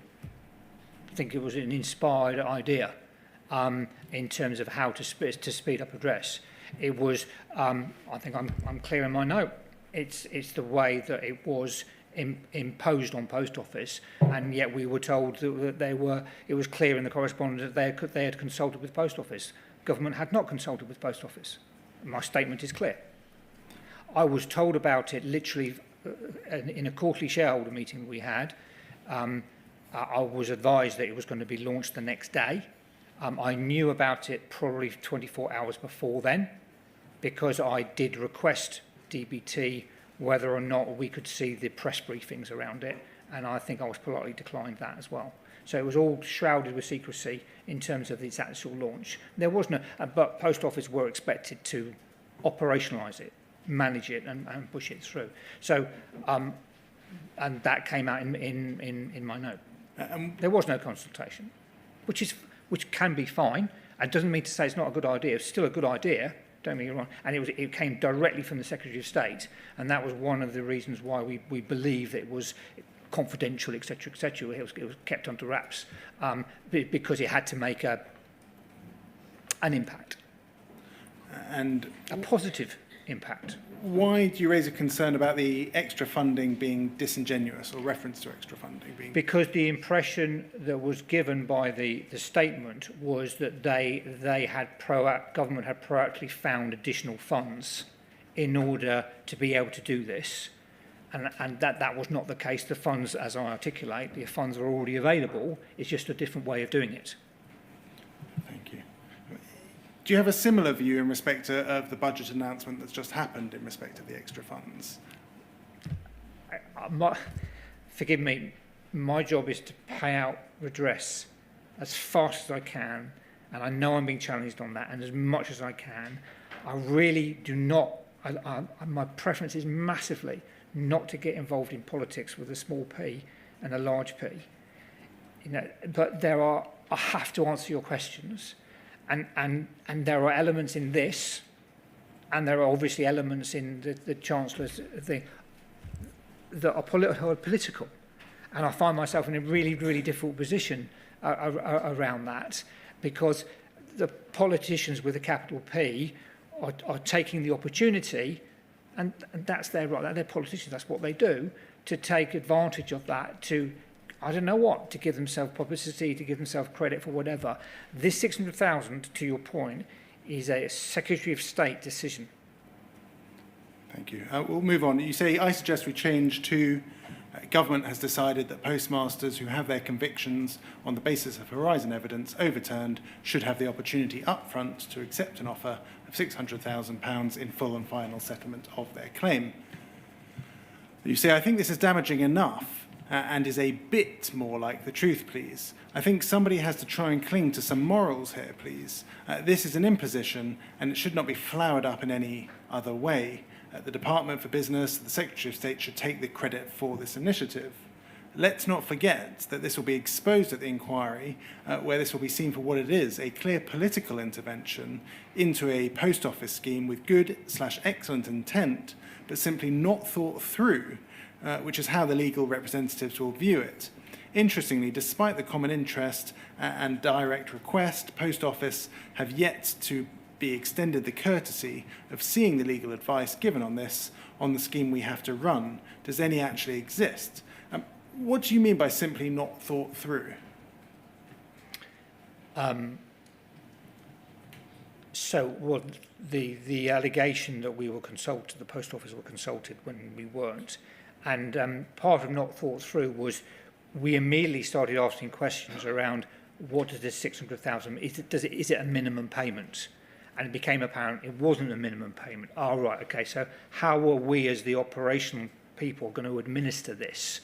And there were questions that we were posing that had yet to be worked out what the answers would be. In addition, with the greatest respect to the legal representations in this room, is that I had a couple of phone calls from them wanting to understand.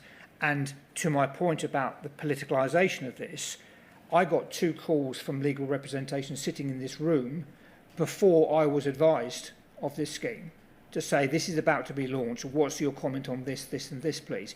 How is this going to work and how is this going to work? And I'm afraid I had to say to them, I don't know because I'm not aware of this scheme and not aware of how we're going to operationalise it. Bear with me, that's embarrassing.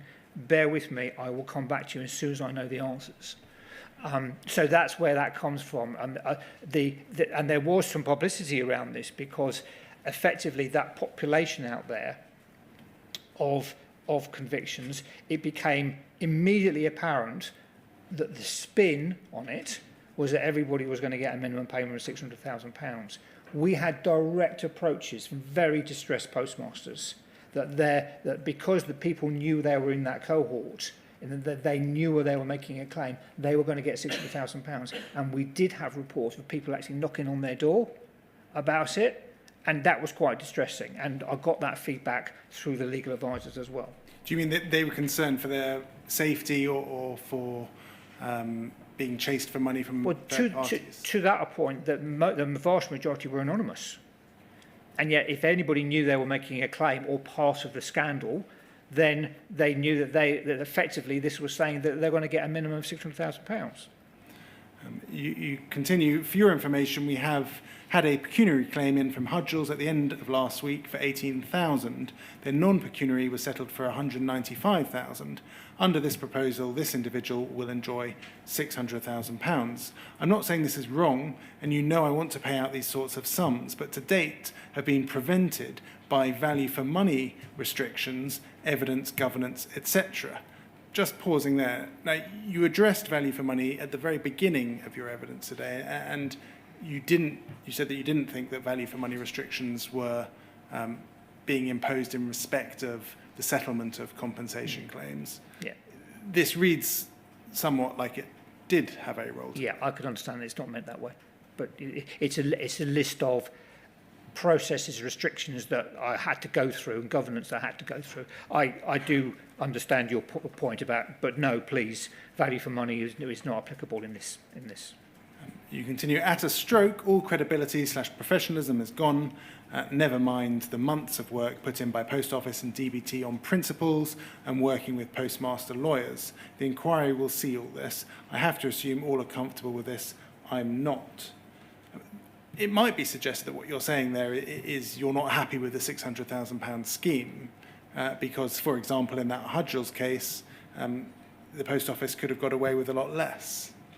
What's your view on that? No, I think that's the wrong interpretation of that. I've been clear in the paragraphs above that I think this is a good idea and this is exactly what I want to do. I think I can argue that sentence is more around the process that you have implemented, that you have agreed that I can follow, the governance that you have put in place for me that I have to follow, only allows me to pay out this amount. And yet, at a stroke, you're completely undermining that and saying, actually, you're going to get £600,000. You say, am I the only one worried about all this? Is it me, or is this really Emperor's New Clothes stuff? I think we're sleepwalking into real difficulties. What did you mean by that? Again, it's around these Post Office are an operational engine that delivers these outcomes, these fair outcomes. At a stroke, the government were undermining the confidence in that it says in here by saying that actually effectively we're uncomfortable with this process and it's clearly not fit for purpose because it's not paying out enough, and therefore what we're going to do is we're going to impose this on, and we're not even going to consult about it. Could we please turn to Bayes 40738? And now moving to January of 2024, and there's an email chain regarding whether it's a minimum payment or not a minimum payment. If we start on page 4,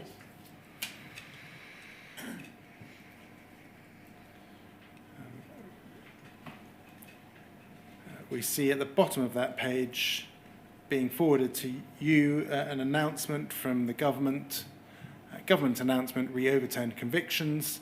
Once this legislation is passed and convictions have been quashed, individuals will be entitled to at least £600,000 in compensation to rebuild their lives. The government has always been very clear previously that there's no minimum amount, although in reality the £600,000 up front offer set that floor. If they're saying publicly that individuals are entitled to at least I think that should be £600,000, it feels uncomfortable to me that we cannot make interim payments to that amount. Now, is this the overturned convictions process, or is this the other process. So this is the new process from the £600,000 that effectively wasn't. So in terms of interims, we couldn't go up to the 600,000. It wasn't a minimum payment. It was very clear, to be fair, very clear that this was for full and final settlement only. So it's a bit like the 75,000. Here's £600,000, providing you are prepared to settle. And if we scroll up, we can see correspondence between yourself and Carl Creswell. And you say, I know we're going through interesting times. Is that a reference to the post-Bates television drama? We're in January 2024. Yes. But further to previous mails, does not the government link below translate to the current 600,000 being a minimum payment? If so, we could pay circa 60 cases up to £600,000 with imminent effect. And if we scroll up, the response to you is the £600,000 is a fixed offer sum that postmasters can choose to take, or they can seek to make a fully assessed claim. It is not a minimum payment sum and therefore not suitable for an interim payment amount. There is a £163,000 interim payment to relieve any immediate financial pressures for those making full claim whilst that claim is developed and considered. Additionally, specific further interim/hardship payments are also considered if requested by a claimant. If we scroll up, you say, okay, Beth, okay, last go, I promise. I do understand the initiative, but it's not logical. We do need to, we do not have an expiry date on the £600,000 full and final offer. We await to hear on this. So currently there's no expiry date on this offer. If a victim decides to push their claim through full evaluation and their offer is less than £600,000, they will be advised to take the £600,000 in full and final. If their offer is above £600,000, they clearly will settle above £600,000. So whatever happens, they get £600,000 as per the mass exoneration scenario, nicely aligned. So whatever happens, they get £600,000. So alleviate postmaster stress and media outrage by being proactive and topple 60 up to 600,000 because they're all going to get that anyway. If we scroll up, the response to you is you asked yesterday whether the aim was to get money as quickly to claimants or to get full and final settlements to the claimants. Our focus is on achieving the latter. This proposal doesn't encourage any pace or movement to full and final settlements, does it? Ministers and politicians, as shown in the Select Committee, are keen to take steps to encourage victims getting their full and final settlement as quickly as possible. I don't believe this moves the dial on that. You respond, slightly above. Beth, so we hold the funds back that we could pay to encourage full and final. No need to respond, but grateful for your two responses. Last word, promise. What is the right thing to do? I've moved on. If we scroll up, we can see the response. The policy position regarding the 600,000 was announced by the Minister last year. Last week's announcement doesn't change that policy. You asked yesterday whether you should focus on maximising payments or maximising settlements yesterday. We were very clear that we would like you to focus on ensuring that claimants are able to settle their claims as quickly as possible, as this is what ministers and other politicians are keen to achieve. We need to ensure that victims can complete the claims process. The proposal that you have made does not speed up the overall claims process and indeed may actually further lengthen it. That is not fair to those who are still waiting to achieve full and final compensation, many of whom are coming up to their third anniversary of their conviction being overturned this spring. Can you assist us with this, what appears to be a dispute between the Post Office or yourself and the Department for Business? I can. So, and it's pretty clear from the one below from the department around, there's a choice here between are you saying the objective is full and final settlement? Is that a priority over paying funds out? Because in particular in OC, there are many opportunities, as I explained earlier, to pay out more further interim payments. And what the department was saying to me was, no, we don't want you to do that. That's not the aim, that's not the objective anymore. We'd rather you hold on to those and hold out for settlement. I was extremely uncomfortable with that, and I think I'm making my point, articulating what is the right thing to do, because I didn't want to delay redress. It seemed to me that I was getting an implication to delay redress in order to hold out for full and final settlement. I was saying, hang on a minute, I'm not quite sure I'm comfortable with that. If I've got the opportunity to still pay out redress, a bit like my example, if there's an offer there, I want to pay the offer amount, then I don't want to feel restricted about not paying that out because I'm only going to pay out when I get a full and final settlement. That for me was quite a strong moral dilemma. And maybe I articulated it badly in there, but that was the moral dilemma that I was facing. And they made it clear to me, absolutely crystal clear, no, Simon, the objective is there, black and white, full and final settlement. So I then had to issue instructions internally to say those potential interim payments, government will not approve them now. And they didn't approve them because we were holding out for full and final settlement. And what is the latest position on all of It's that? changed. How has it changed? So government now appear comfortable that whenever we can make payments via a head of loss, for example. So there may be 10 heads of loss, and we make the legal advisors and we may be comfortable with 8 of them. We can pay those 8 heads of loss, and we settle effectively via each heads of loss. Does that extend beyond £600,000 potentially? Can do, yeah. And when has that change been in place? Forgive me, I don't know when, but for some time. But this was the initial, and since then the position has eroded.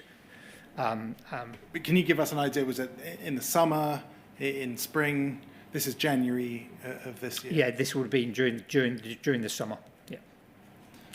Thank you. Moving on then, that can come down. Thank you.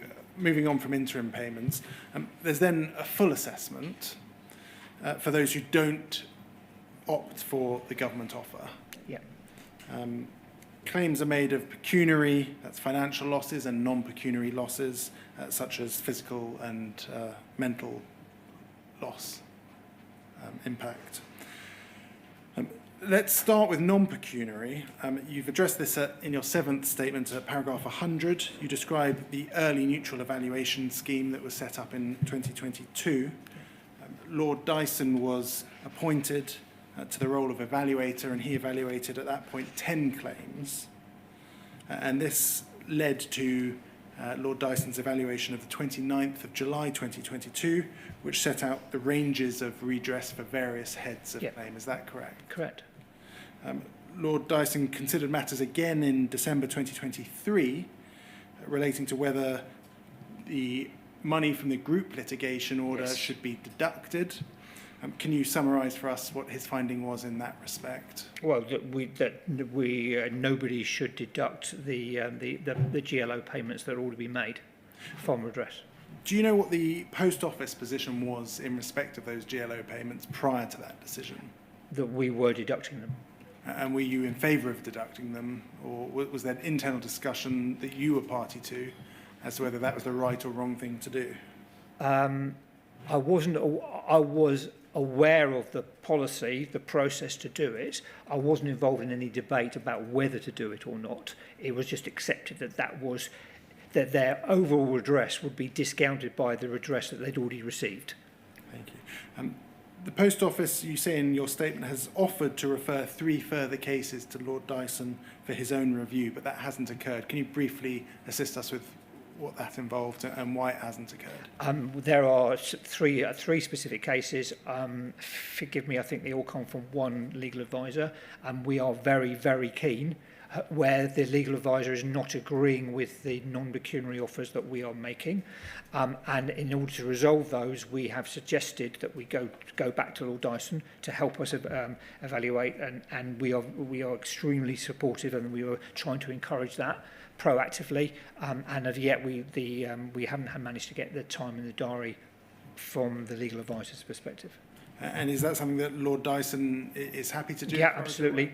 We've even had previously time in his diary allocated to it. Paragraph 75 of your 7th statement, you say that by the 28th of August of this year, 77 non-pecuniary cases have been fully settled, including some who accepted the government offer. Is that correct? That's right, yes.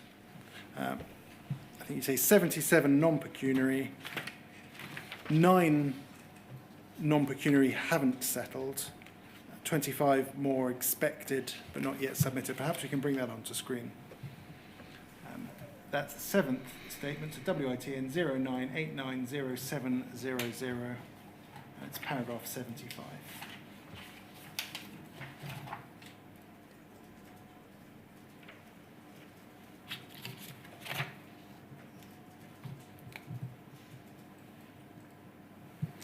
That's page 27.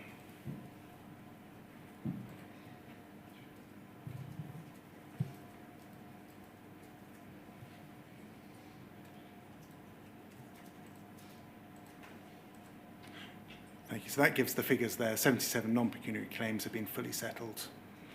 You also say in the statement that over 90% of non-pecuniary claims submitted were settled and paid within 44 working days of application submission.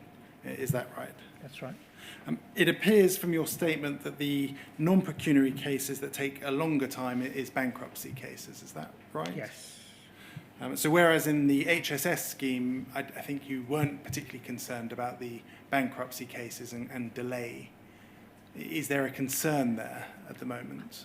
To be clear, for the inquiry, I am always concerned in any delay, firstly.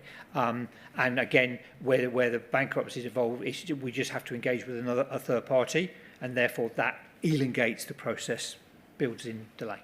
And is there anything there that you think would speed up that process? I think we're on this, and there will always be things we can do to speed up redress, and if this is one of them, I'm more than comfortable getting involved. But at the moment, it's not being raised to me as a significant risk. Thank you. Moving on then to pecuniary, you've explained that prior to establishing the pecuniary principles, it was a slow process. Is that right? Yeah. Those principles were established in October 2023 and finalised in January of this year. Is that right? We saw that non-pecuniary claims took an average of 44 days to complete. In terms of pecuniary claims, you've said 305 working days. So over a year in relation to pecuniary claims. Is that your experience? Well, in terms of, but that my understanding is that will be including the building of the pecuniary principles. So that was a journey. So when, and I think Mr. Cameron's witness statement also sort of supported this, when I first arrived at Post Office in this space, obtaining settlement with postmasters on overturned convictions was a negotiation. Okay, it was locking lawyers away in a room and working things out on a heads of loss by heads of loss basis, and it wasn't constructive and it wasn't collaborative. And so the first thing I did, and Mr. Cameron's evidence sort of supported this, was I proposed a different approach, a remediation approach, very much a collaborative with the postmasters and their legal advisors to walk in the journey between us, all of us being a party to that. That took some time to establish, and then we built the principles based on that principle that this would be collaborative approach. So the principles were with the legal advisors. Now, the legal advisor would never agree to those principles, but their input was very, very valuable, and we did adjust those principles with their feedback. So by the time we got to the October, and by the time we got to at the end of the 2023, we were in a position where we had a bunch of principles which people appeared to be very comfortable with working within, although they weren't signed off, that they had input from a number of third parties, including postmasters and, more importantly, their legal advisors. And that's when we shared all that journey all the way along through governance in Post Office and indeed with government as well. to ensure everybody was comfortable with the approach we were taking of that process. And there were some really good behaviours were seen by everybody in that respect, in getting to an outcome, a remediation outcome that we could take the postmasters through. And I think you say in your 7th statement that full claims not involving novel heads of loss now take around 40 working days. Yeah. Is that right? So we're absolutely aware that new nuances, new principles, new heads of loss will appear. And we have a process that wraps those in as well, which again have to go through governance. Now, as soon as a new principle or a new heads of loss has to be reviewed, of course we have to understand the financial impact, and we have a huge modelling exercise that we go through to say, right, if you're going to now embrace that new heads of loss, to your point earlier, what's the impact on anything that you've already done? And what's the impact going forward, and how is that going to affect the financial modelling, indeed the provisioning, etc., etc. So all that exercise has to be done with government approval. Thank you. Could we bring back up onto screen your 7th witness statement, please? WITN 09890700. It's paragraph 86 on page 30.